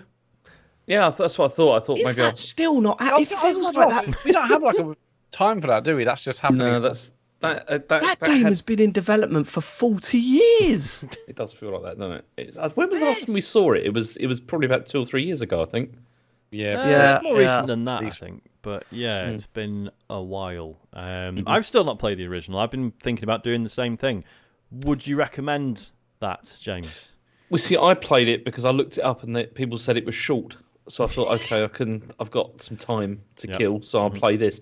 But it's one of those games which I probably shouldn't have played it after God of War, because I know that they're not comparable in the sense that they're completely different games in a Slightly sense. different budgets.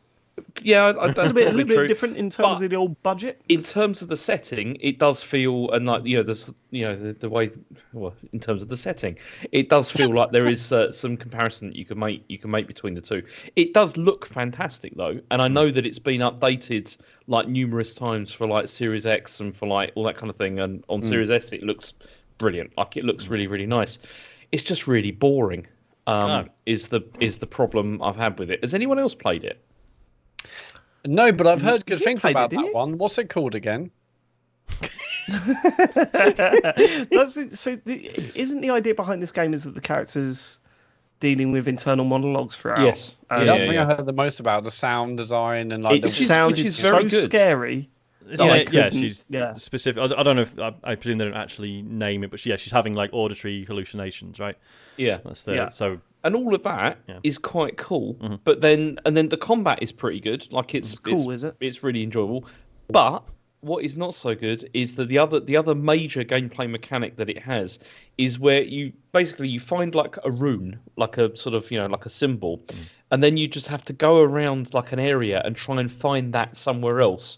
Or like line it up, like so. For example, if you've got like a rune that looks like a cross or something, then you'd be like, okay, there's a tree over there. If I look at it from a certain angle, it will activate the rune, and then I can go through the door. I like that. That's the cool like environmental puzzles. It's a cool environmental puzzle. It's a cool environmental puzzle, but not when you're doing it like repeatedly, over and over and over again. Like, and that's it. It's that awesome combat, and that's it.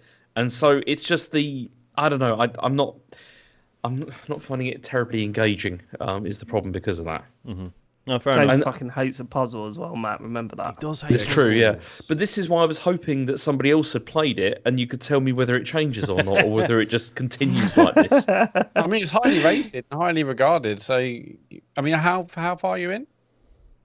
No, probably about 2 hours. It's highly rated and highly regarded, so it's not that I'm calling you out on bullshit Yeah, here, but, James. I'm looking at the so is- Metacritic. But so is Immortality, and we all know how that worked out. Fucking terrible game, isn't it? Terrible. Wank. Edge game of the year. Leave off. But no, that Got a one high that goes rating on than my list Metroid. as well, James, because I, had also not played it originally, and the sequel looked interesting. So I hope you do like it, because at one point I want to play it as well before the sequel Sounds comes like out. he doesn't. I'll To keep me. playing Well, it. yeah. It's just that I He's not don't. going to play it. I will keep playing it. I just don't like this whole thing of it just being lining up runes as being like the main gameplay Yeah. mechanic. It's It's a combat like God of War combat as well, or what? No. It's not What like kind of that. combat is it? No, it's quite. I mean, basic. I think you would say the combat. It's basically it's either parrying or thrust. That's about it, really.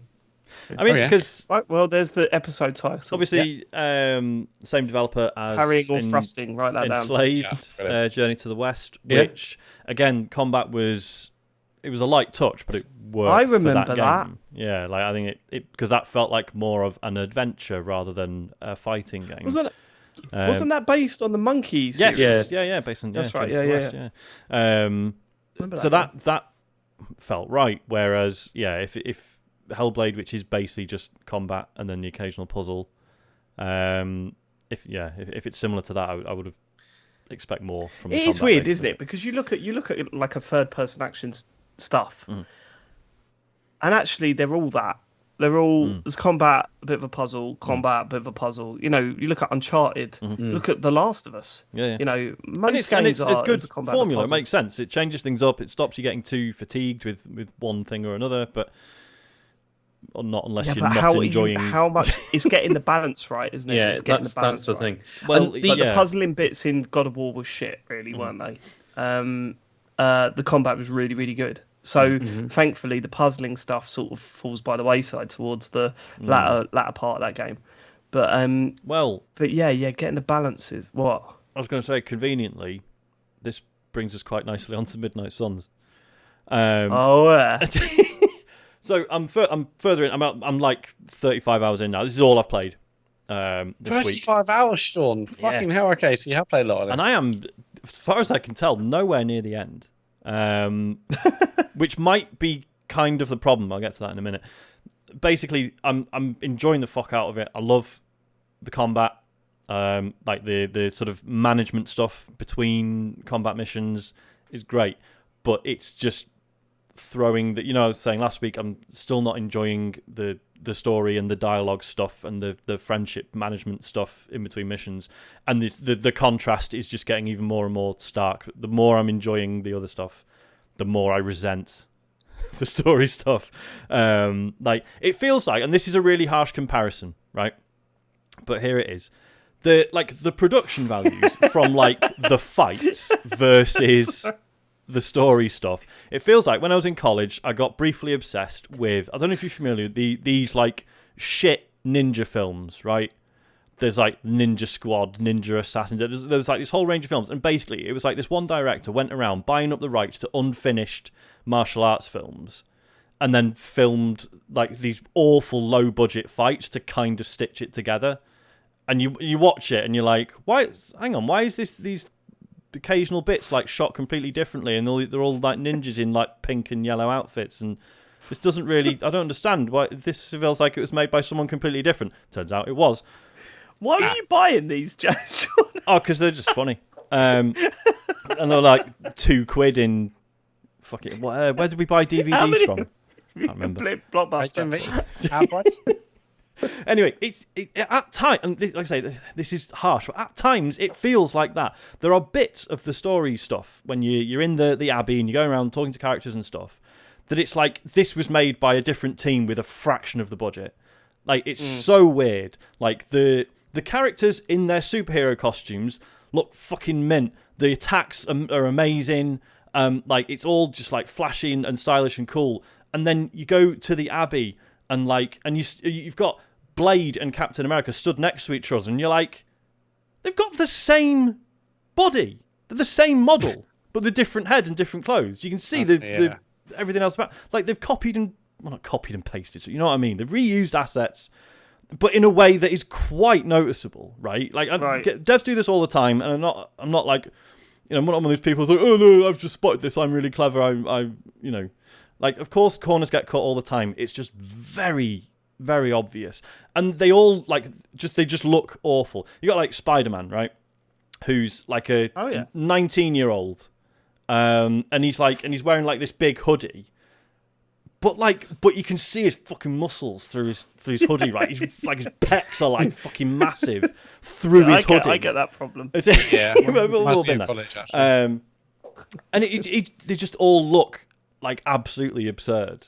And as you talking about that just makes me think of that trend in video games where children are just scaled down adults, like they're actually adults, but they've just scaled them down. And when someone said that to me, that's all I can see in video games now. It's so funny. And like Tony Stark, who, his power is he's clever and he's got a fucking robot suit. Even he's like buff as fuck and his arms are like fucking massive, big fucking melons in his arms.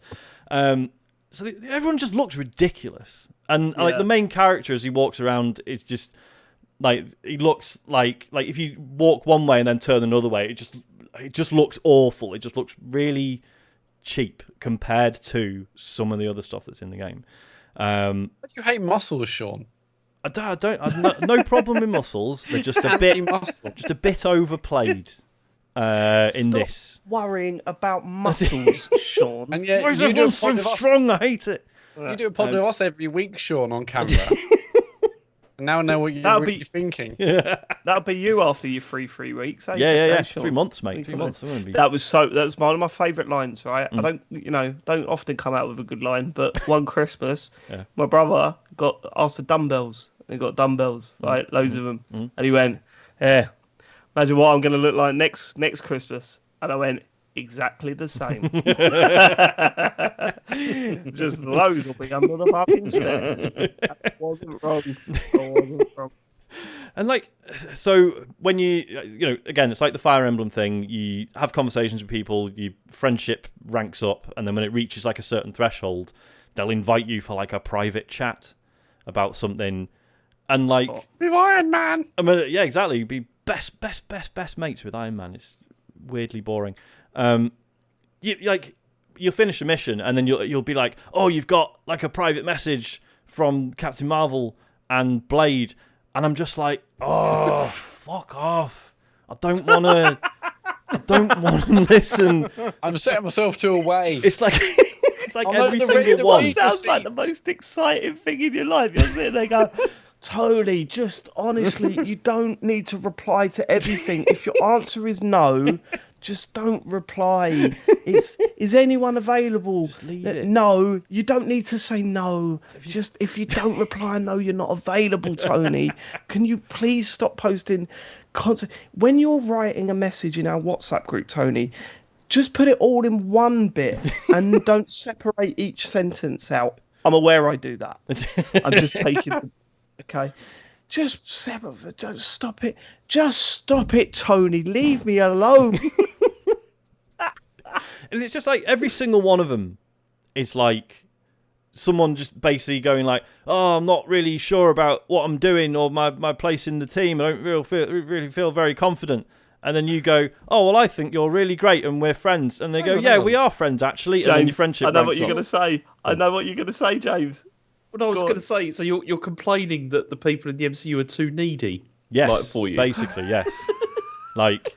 Which, if the main character was in any way charismatic or likable, you'd almost understand. But it's like, why do they want to talk to me? I'm boring. David, is that what you thought James was going to say? No, I thought James was going to say is, you're playing FIFA, the career mode, isn't he? Do you know when you're the manager in FIFA and you're constantly getting players going, hey, boss, just noticed I'm on the bench again this week. I feel that I could really add something to the team. And you're just like, fuck off. We need to talk about my contract. Yeah.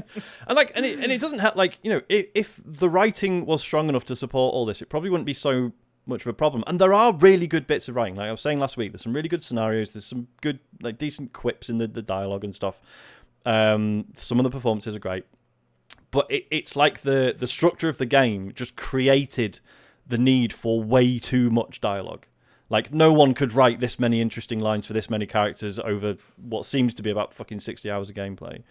It's just not. I just don't think it's possible. I think they should have just reined back a lot of the social stuff, and I think it would have been absolutely fine. And like some of the writing is just really confused as well. Like it makes a point of the fact. So I was saying last week, this main character that you play as is this guy that was died like 300 years ago and has been resurrected. And they make a point early on. Old chestnut. Yeah, exactly. It's classic stuff. They make a point early on where he's like, "Oh yeah, while I was sort of dead but not dead, I had sort of weird dreams about the outside world. So like, I know what a car is, but I don't know how to drive one, right?" And you kind of think like, okay, that's whatever. Like they've obviously just tried to write in a little excuse for the main character not constantly being a California man scenario. But There we go. So they're not constantly going around like, what is this? What's a classic. computer? What's the blah, blah, blah. Except they do also do that.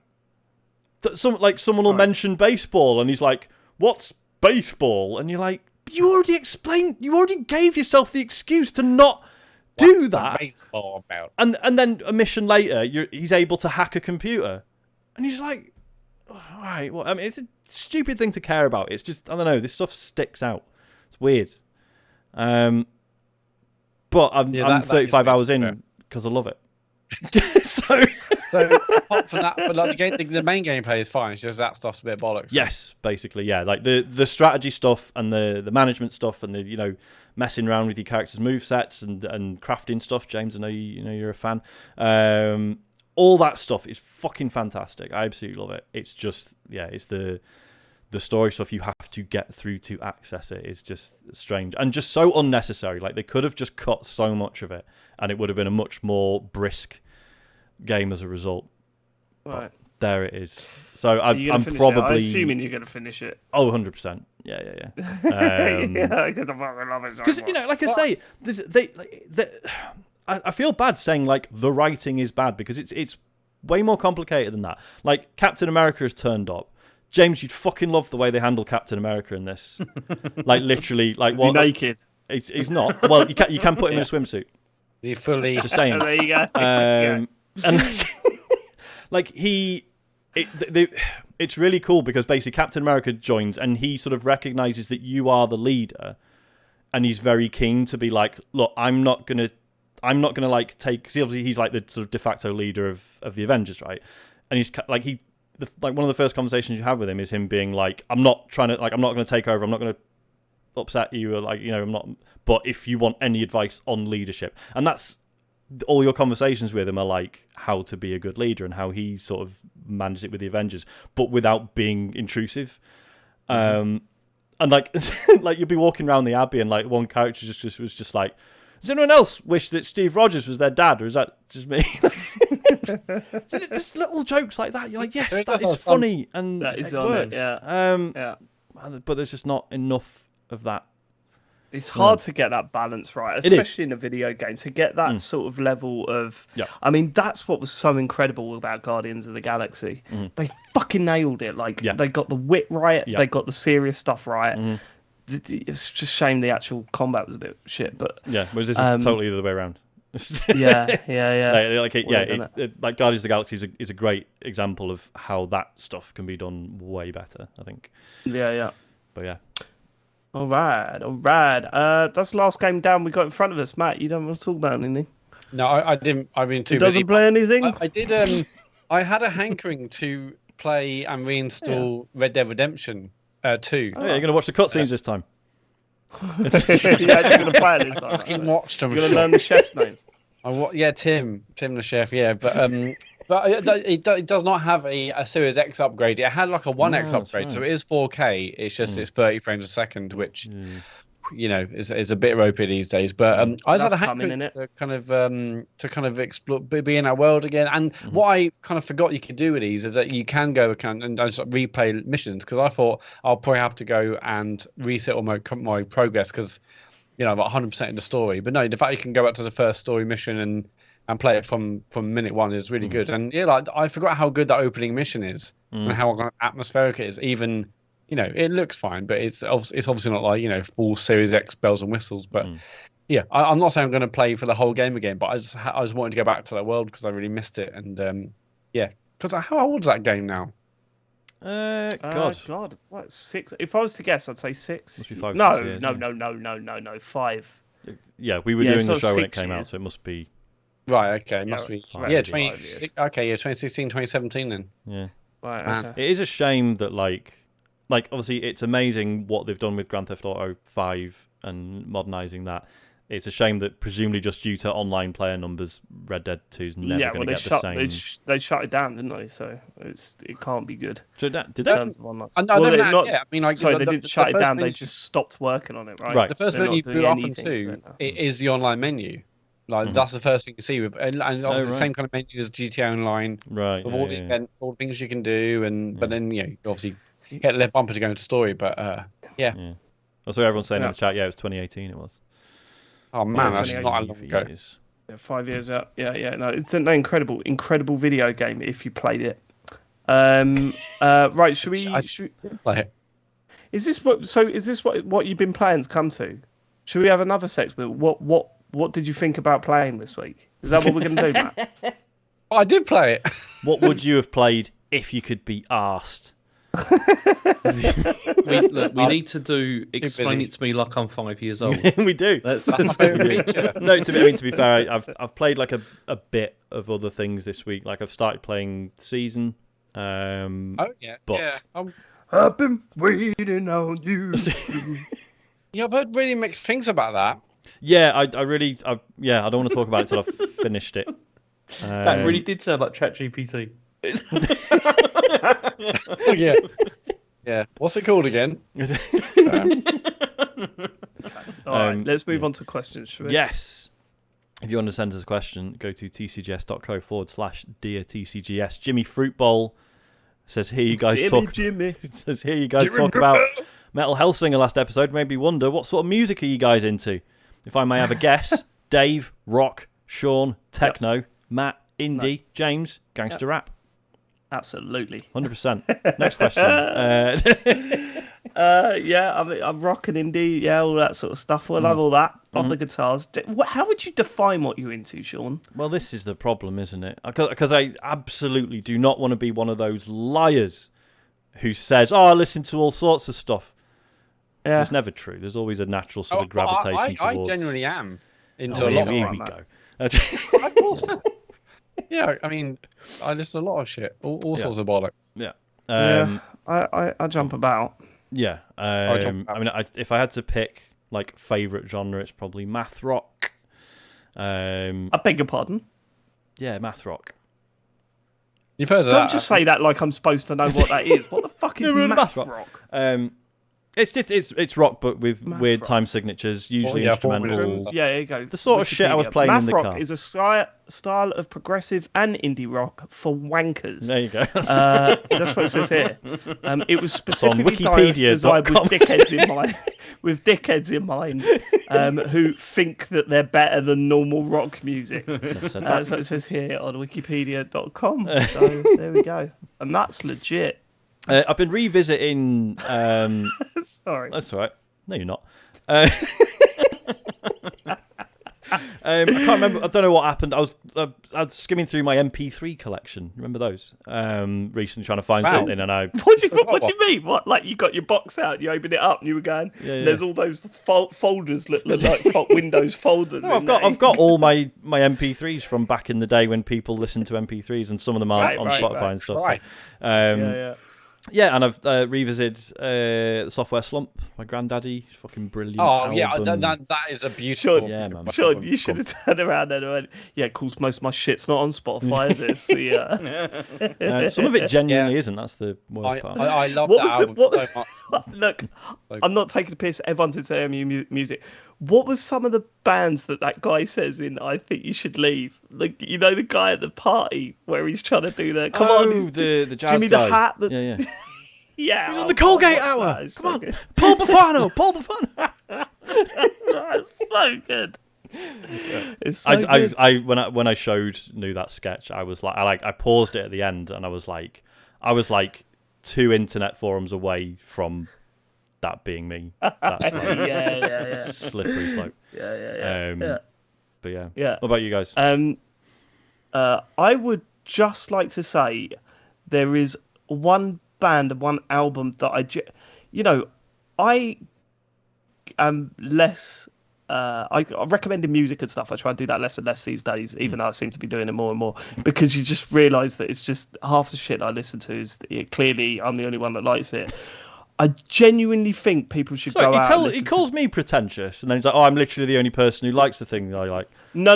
It's more of what I mean. I am pretentious when it comes to music, but it's more of like self-loathing. Like, why can't I like something that other people like? Yeah. It's like that, right? And I always feel terrible because that is the worst feeling in the world, isn't it? When you go to someone else with something that's just like fucking lit your brain on fire. Oh my god, you've got to hear this! Is fucking incredible, and they're just like, kills me. John destroys me when I do that to him. The amount of lasted 30 seconds, and I want to cry. It kills me. But you're into what you're into. Go and check out if you're into indie rock music, like. Go and check out Guitar Music by Courting. It is such a phenomenal album, and it hasn't like exploded as much as I want it to. Like, but then it never would. I want them to be playing like Wembley or whatever. But it's like it debut album come out towards the end of last year. There's a song on it called Famous, which is so good, like proper. Oh, it's just so good. Like, if you're into indie music or like old rock, I don't know. It's more experimental than that. It's fucking phenomenal. Give that a listen. Not enough people. Because I've bigged up bands on this podcast before, but I don't know if I've mentioned Courting. But John and I went to see them at a admittedly terrible venue in Bournemouth last year. And they were just too good for that venue. Really, the sound quality in there was absolutely shocking. But what a fucking album! Guitar Music by Courting. Get that on your Spotify. But yeah, I'm going through a phase. I mean, I've mentioned it time and time before. I'm going through a phase where I'm listening to. Do you know what post punk is, Sean? Yeah, of course I do. Yeah, basically any new band with a guitar in it gets labelled under this awful post-punk. I think it's something else now. I don't know, post-punk 2K or something. I don't know. Right. You go to post, any new band is just chucked in under that at the moment. But yeah, I'm into all those new bands coming through now, which I think might be part of a midlife crisis. I'm not sure. There's a very good chance it's part of a midlife crisis, but I'm enjoying it. So go fuck yourselves. James? I mean, yeah. Also, like rock and indie really is my thing, or a bit of Gina G. No, I'm joking about that. Do you want to explain? Gina G was a big awakening for 8-year-old Sean. Yeah, that video. Okay. James, do you want to explain what happened to your rock hero this week? What you found out this week? Yeah, I mean, having somebody on. Well, it's Ryan's World now, right? Yeah, it's called Ryan's World. I can't believe that. Like Dave Grohl turning up on Ryan's World. It's like. Why? I don't even know when that was. I need to find when that was posted. It's because like that happened. Oh, bloody hell! What is that music? That was loud. Go on, sorry. I think that might have been Cherry Cola. I showed that to Chen, and she was just like, "Oh, that's awful." And I was like, "Really?" So that's embarrassing. And I'm like, "Yeah, I know. That is terrible." Yeah, really, Ryan's World Dave Grohl episode was posted 2 years ago, James, during lockdown. Oh my god! Yeah, just bored me. Come on, just bored. Absolutely shocking. Look, he's doing that face as well. It's just awful, isn't it? I mean, I tell you what, I fell out of love with Dave Grohl the second time I saw Foo Fighters. So the first time I saw Foo Fighters was incredible, and the second time I saw it, I went, "Oh, it's a script." Like, yeah. and the third and fourth time I saw them, he goes, and I'm seeing him with different people, and he goes, "Everyone, there's people getting crushed at the front. Everyone, please move back. Please move back." And I turn around, I go, "He'll play My Hero next. How cringe is that?" What? He's going to play My Hero? No, he's just doing the safety fit. Does it every time. He tells people to move back, plays My Hero. It makes me want to vomit. Yeah, but his mother's very proud. His mother is very proud. Yeah, I don't like playing off Dave Grohl. I mean, yeah, he's a lovely guy. He seems like a really nice guy, but like I've not been into the Foos for years, but yeah, Dave Grohl seems right. I mean, the Ryan's World thing seems like literally the worst thing he's ever done, which could be worse, right? He's not as nice as Yeah. Like, no, I can't be slagging off Dave Grohl. No way. I've only seen him once and they're amazing. But maybe if I went to Can't see it a second time. Your I opinion don't will need to. do. Don't need to. Don't need to. It's the same with Green Day, isn't it? They always get someone on stage and they give them a guitar every Yeah. time, every time. Yeah, Green Day's okay. one of those bands I can only. See, they were like one of my first like proper bands. Same when I was here. growing Yeah, I up, love them. and it's Same like, here. but the thing is, I can only listen to like the first like 2 albums that they released Yeah. that were out on Lookout. Yeah. They're the I, only um, ones that are good. They were the first band that I ever saw live, right? And Yeah. they blew me away, and I loved their music. And then fast forward a few years, I walked a lonely road. Oh, fuck, shut It's up! the only not- road you know and what- I'm you know what, lonely and John- I'm dirty, yeah. John That album- Kiffmeyer was a that better album- drummer. Album It was a shame that John Kiffmeyer left. He was a better drummer. It's I revisited. Wake This me is up. like a month ago now. New and I went to. There's an amazing taco place in Chester called Death by Tacos, and it's run by a load of lads who really like Limp Bizkit and stuff, and it's fucking brilliant. And yeah, they played some old Offspring stuff, so we listened to Smash on the way home. That fucking I've holds seen it. up.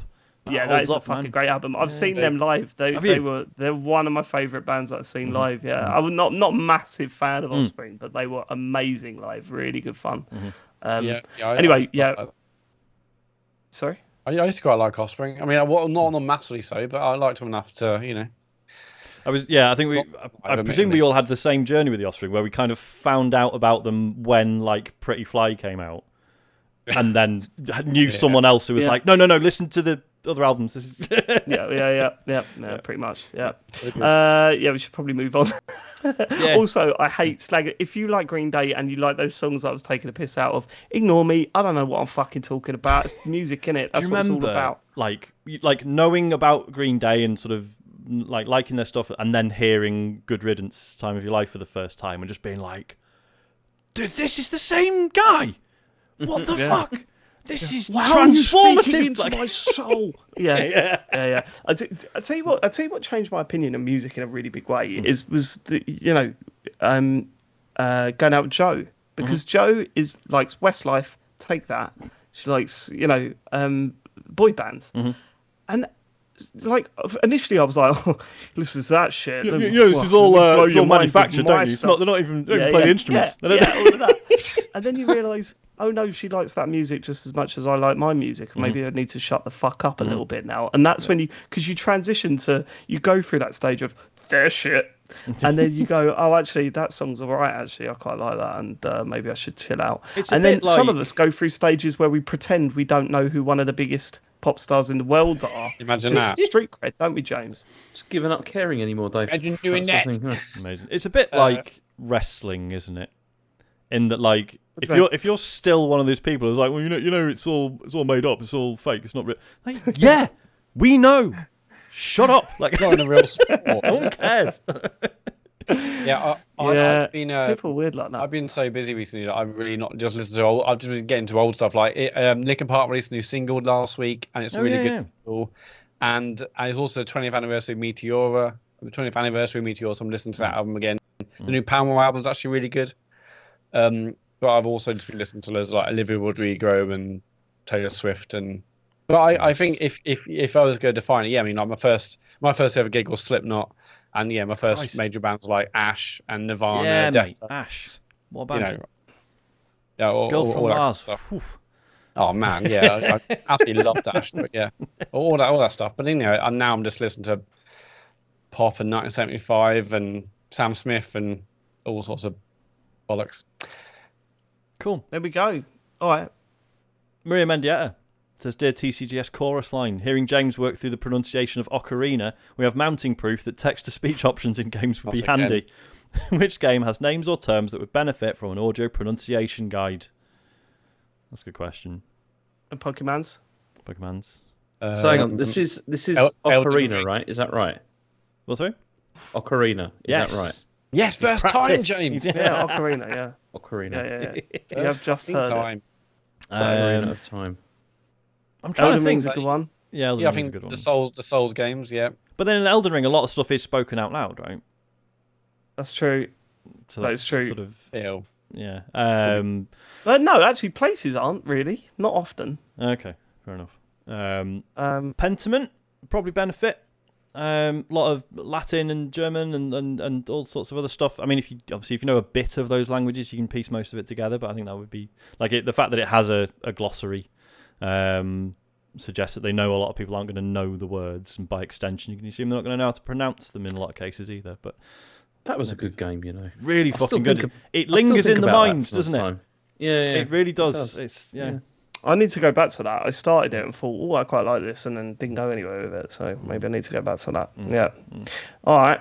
I think more games in future will have text to speak, text to speech options. I mean, how many wild we do prediction. these days? I think don't like most Xbox games by default have. Yeah, they do. Yeah. I just had a thought. Do you reckon, has PS5 still got that, like the text to speech thing? I fucking hope so, because your streams would get so much my better. God. Yeah, hope to God it does. Some of my favourite streaming moments that you doing the PSVR stuff, like we doing text to God, speech. yeah, they were good. Yeah, the good thing with games about PSVR is that the streaming is like 1 billion times better than Meta Quest. So it'll be a lot easier for you. That's for sure. Are you going to do a launch stream? You got to do. I might do actually. That's not a bad idea. I might do that. Yeah. Well, I do get them once in a while. Got some next. Zombieland. I was just going to say, I made this point before, but yeah, like audio described menus, like Isaac still can't read, and I say that like he should have learned by now. Still can't fucking read. He's useless.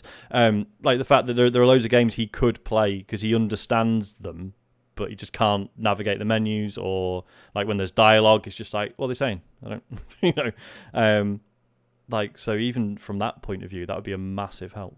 But there's like Animal Crossing, why doesn't that have it? Do you know what I mean? Anyway. Yeah, it's kind of Wow. All right, okay, fair enough.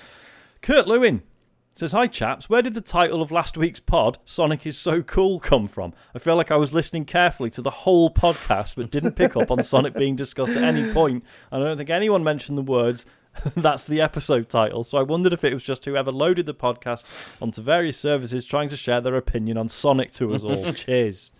There's a thing, it's always the case when Matt Texas, not the... Yeah, Texas. He sent a message. Texas, David, couldn't run a successful podcast. What's going on with my brain? He sends a message to a WhatsApp group saying, here are the ones that I've written down, and we all sort of have a little quick debate. 9 times out of 10 I go, I know there was a better one in there. Why can't I remember what it was? But yeah, last week it was from an email, wasn't it? It was an email. A listener wrote in about and mentioned Sonic as so cool, and it was funny, so that was the episode title. Stuck. Yeah, they emailed in asking about other emotions that games can elicit other than making us weep. Like, what problem with that, Kurt, have you? Yeah, Kurt, maybe clean your ears out. It does fascinate me, like, when we get feedback and stuff being like, oh, why didn't you mention this? Or, oh, actually, I think this, and we're reading it like, we did say that.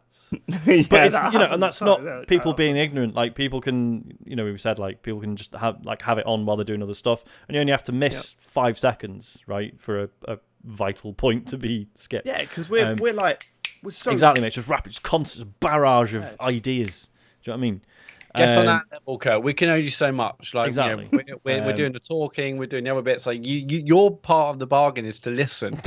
Not even doing that properly as it stands. So. If you've ever disagreed with us or felt we haven't said something, we actually did, and we said the thing that would have convinced you that we were right. You just weren't listening. Gaslighting there, for sure. Yeah, basically, Kurt, sort your life out. Yeah, pretty much. Email. But no, it's just interesting that even someone listening intently for a specific bit can still miss it. That's just the way it goes, isn't it? I would have simply rewound and listened to the whole pod again. Yeah, half speed, just in case. Cane and rinse it. Absolutely. Next. Gasman says, hey, Famous 5 without the dog.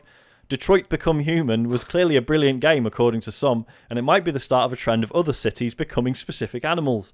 So after the massive success of the Bitter Nest, would you consider working on a city becoming an animal? For example, Peterborough become shark, Doncaster become those small birds that can hover, or perhaps Hull become gazelle. All the best, Gasman.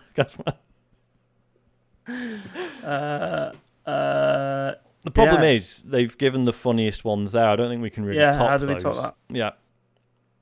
Milton Keynes becomes giraffe. Non-existent. It's not an animal, but it's just an idea. throw that out there. I live there, so I can say that. I don't know, Matt. Where would Leeds become? I mean, when I thought this, I thought, okay, I've got to have a rhyming one, but actually, no, that doesn't work at all. I mean, I was like, hey, we'll say what rhymes Leeds, with, animal rhymes with Leeds? No, but James, but none the of these town that rhyme- you're in, what would that become? Go on, tell us. Yeah, that'd be good. It become redacted becomes squirrel. There you go. They've got a place called Redacted in Germany. Yeah, it's a strange Funny place language, name isn't it? for Find out where it Germany. is. Funny old language.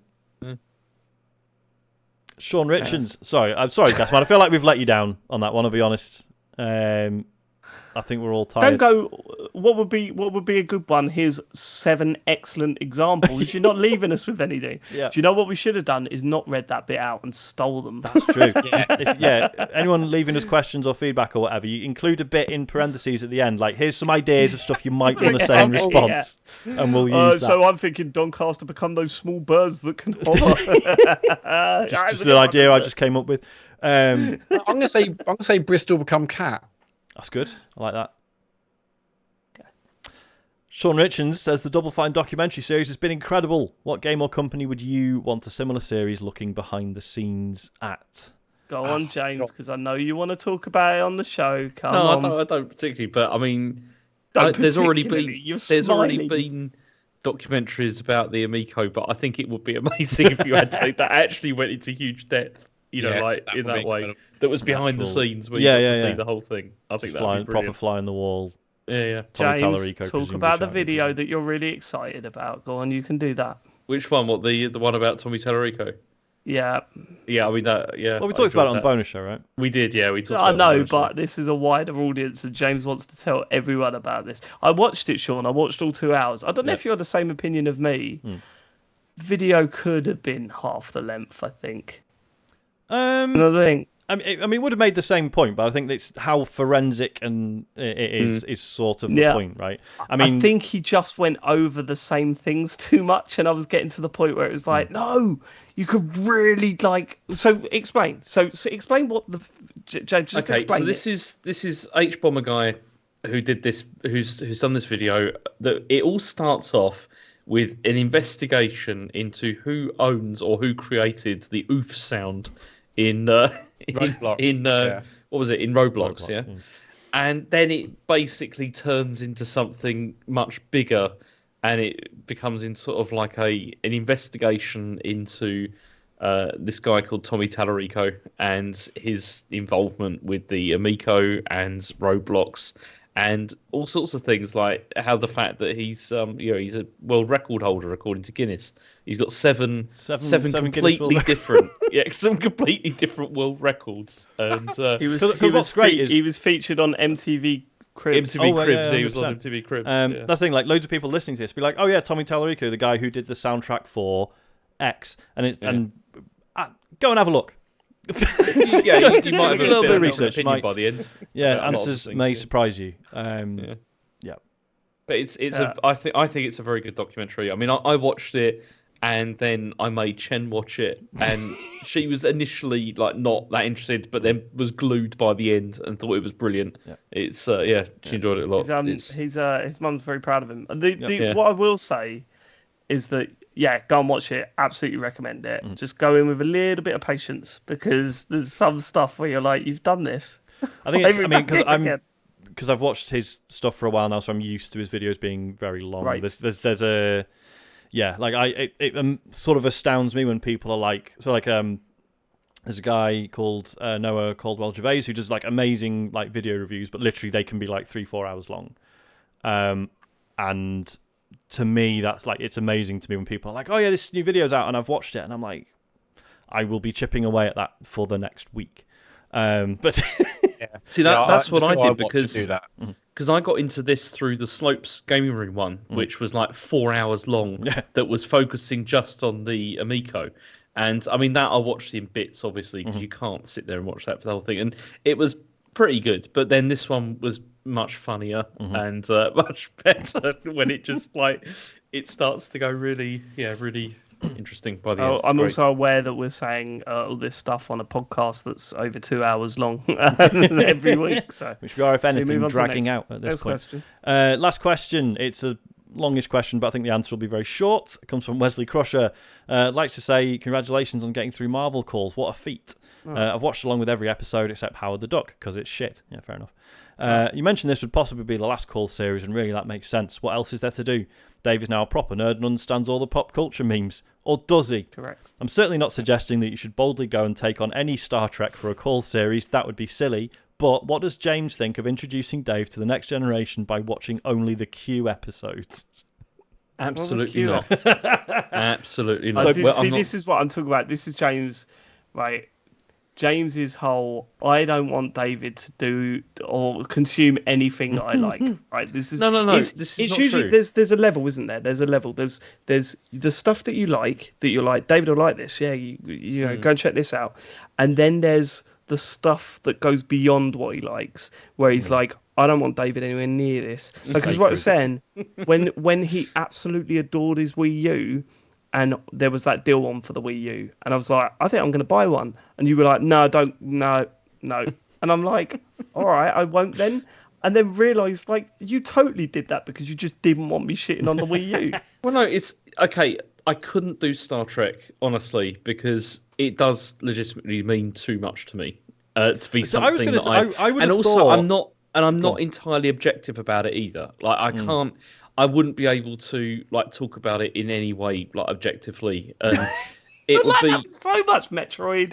no, but in particular with this, I wouldn't. It would be difficult because there's so much about it that I love because I watched it as I was growing up, and it's meant something to me as I've been growing up. And I know that if you look at it in the cold light of day, there's a lot of stuff there that is not great at all. I was going to say, because I would have thought Star Trek The Next Generation would be the exception, because I thought most people admitted that there's some really duff episodes. Oh, there is, yeah, absolutely, yeah. But then I'll still watch it though, and I can still get something out of it because it's still just the wider, sort totally. of being part of the wider. We should explain how to Dave. fucked up that is, though, James? Do you know how fucked up that is? How do you mean? What do you mean? How do I mean? That you're a person that goes, I love this. I don't want you to watch it. Like, that's really messed up. No, you it's don't not, want your because friend to why- watch it because you like it a lot. No, because why? Because why would I want to sit here and listen to you tell me all the things that are wrong with something that I already know has problems? Like, what? Why would that be fun? Like, to me, that wouldn't be fun to do that. It's not about it being fun. It's about discussing the flaws in things and But accepting I know that what things the can't flaws quite... are. Like, I know that, and it's like when it comes to stuff I like just Star, don't need like to when we hear did it from you. when we did the Star Wars stuff, I was more fine with that because I like Star Wars a lot, but it's in a different You place. hate for Star me. Wars. Come on. I think we hate got to Star the Wars. end of Star Wars and it's clear that you hate Star Wars. I don't you hate said Star to Wars. me, you said to me when we started that, I said, are you a Trekkie or are you a Star Wars guy? And you said about even. And by the end of the series, I'm like, no, you're not. You liked two of the Star Wars films, James. That was it. I just had problems with various aspects of those films. There's A lot of aspects. So we should explain sorry, go for Dave who Q is, because I think it's one of the few things he probably would actually get on with. Basically, so across think the he would. entire run of Next Generation, is it 9 seasons, James? I think. 7. Oh, 7, sorry. Basically, he's this like all-powerful. Even that pissed him off, Sean. Even that pissed him off. You just invented 2 seasons of The Next Generation, you fucking prick. Q is this character he's this like all-powerful being, right? He can travel through time, he can do anything. He's basically a god, and he'll just show up like once or twice a season to just kind of fuck around and be annoying. And to mess with people. and just basically because humans are basically like fucking animals to him, and he just likes But the thing toying is, with them. Like, That but you sounds couldn't really just good to watch me. those ones because then you wouldn't get the context of why that's funny. Yeah. Like, because it's like you have to. Yeah. Oh, so you don't even want me to watch those ones? Right, okay. No, I don't know. I'm just saying I can And see who's why Doctor someone Doom? sent this in as a suggestion. There is some logic to it. Who's Doctor Doom? Is that Marvel? Yeah. That is Marvel, yeah. But he's Because- more related to the Fantastic Four, who obviously have not Right. really been. Every time someone sent me like a clip of Doctor Doom from like comic books or whatever, I think that might be the greatest character to ever live. Because the main one that I get Doctor sent, Doom is that one of his I don't- powers is that he has about him. diplomatic immunity. so the one that I've seen is that he goes, one that I love, he goes, there's a horn or something, and they said, no, Doctor Doom, don't blow that horn. Oh, yeah. You won't be able to handle the power. And he goes, I do what I want, blows the horn, and then he's riding some monster saying, ha ha ha ha, this is the best thing, or something like that. And I just think, this is the greatest comic book character of all time. Why is he not in these films yet? Yeah. Get Doctor Doom on board. I He was don't know in why the, he was in the Fantastic Four films, wasn't he, James? I think. Yeah, But he wasn't anywhere. He will he wasn't, be. I mean, he wasn't yeah. cool or funny or anything. Yeah. Didn't watch that. So yeah, we're not going to do a Star Trek calls, right, James? No, 100%. There's no way you could convince There me is to do that. absolutely no way I'd want to do that. Absolutely no way. There's too much of Okay. it as well, for one thing. Yeah. It's, Okay, it's, yeah. sure. Yeah. Okay, Listen, so I am James, going to we don't watch know an James? episode a week.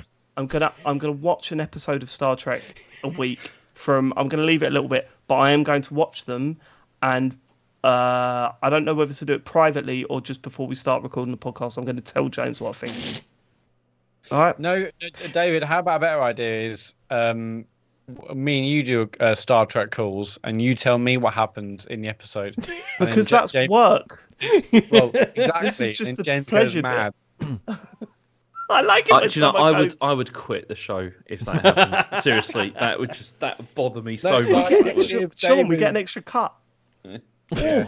A lovely little bit more of the cut. The And idea, suddenly we're like, not David splitting being the it expert is, yeah.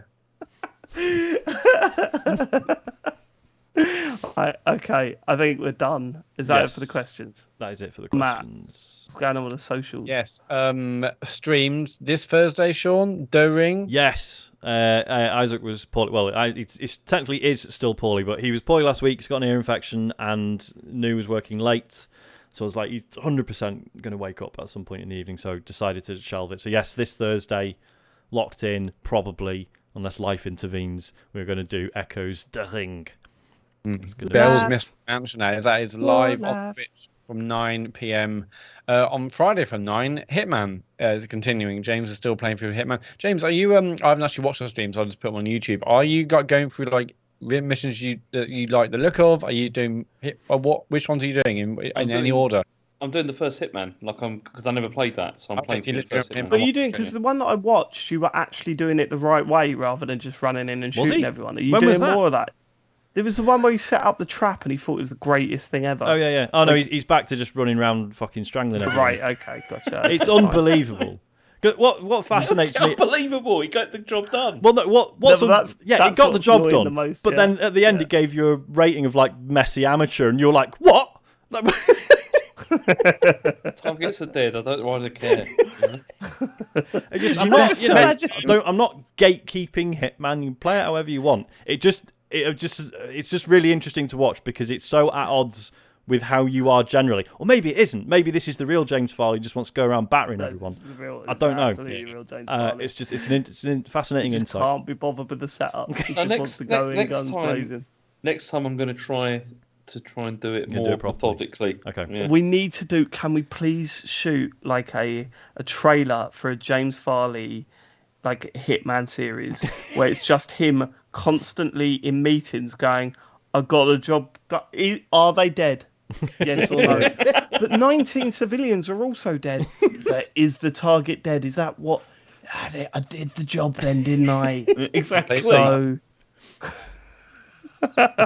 Anyway, that's going to be live yeah. Friday on Twitch. Both of them, twitch.tv/TCGSco or search for TCGS in the app. If you miss them live, you can go on YouTube, search for TCGS, and you'll see VODs of the streams there. Back to Twitch, though. If you connect your Amazon account with a Twitch account, you get something called Twitch Prime Gaming. And with that, you get one free sub every single month to give to a channel. Want to go to our channel, give us your free sub. We really appreciate it.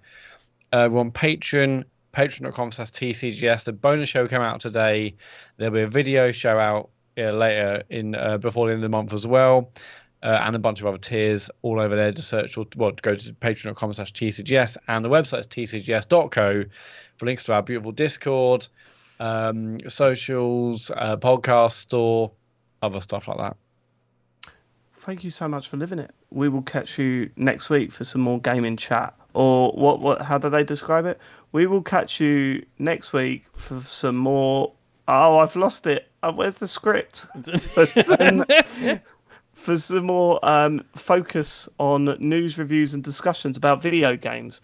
It will be hosted by David Turner, James Farley, Matt Murray, and Sean Bell, No, who are Matt's not all in. long-time We've got guests. video game journalists and content creators. So you got that to look forward to. There's a guest We'll next catch week. it. Yeah? There is. Oh, is there? I've not. Who's off? I've not I'm asked not here, them am I? yet if they can do it, so I'm going to do that when we finish recording, and you'll find out next week. We'll catch you next week. We love you. Goodbye. Goodbye. Boy. Goodbye.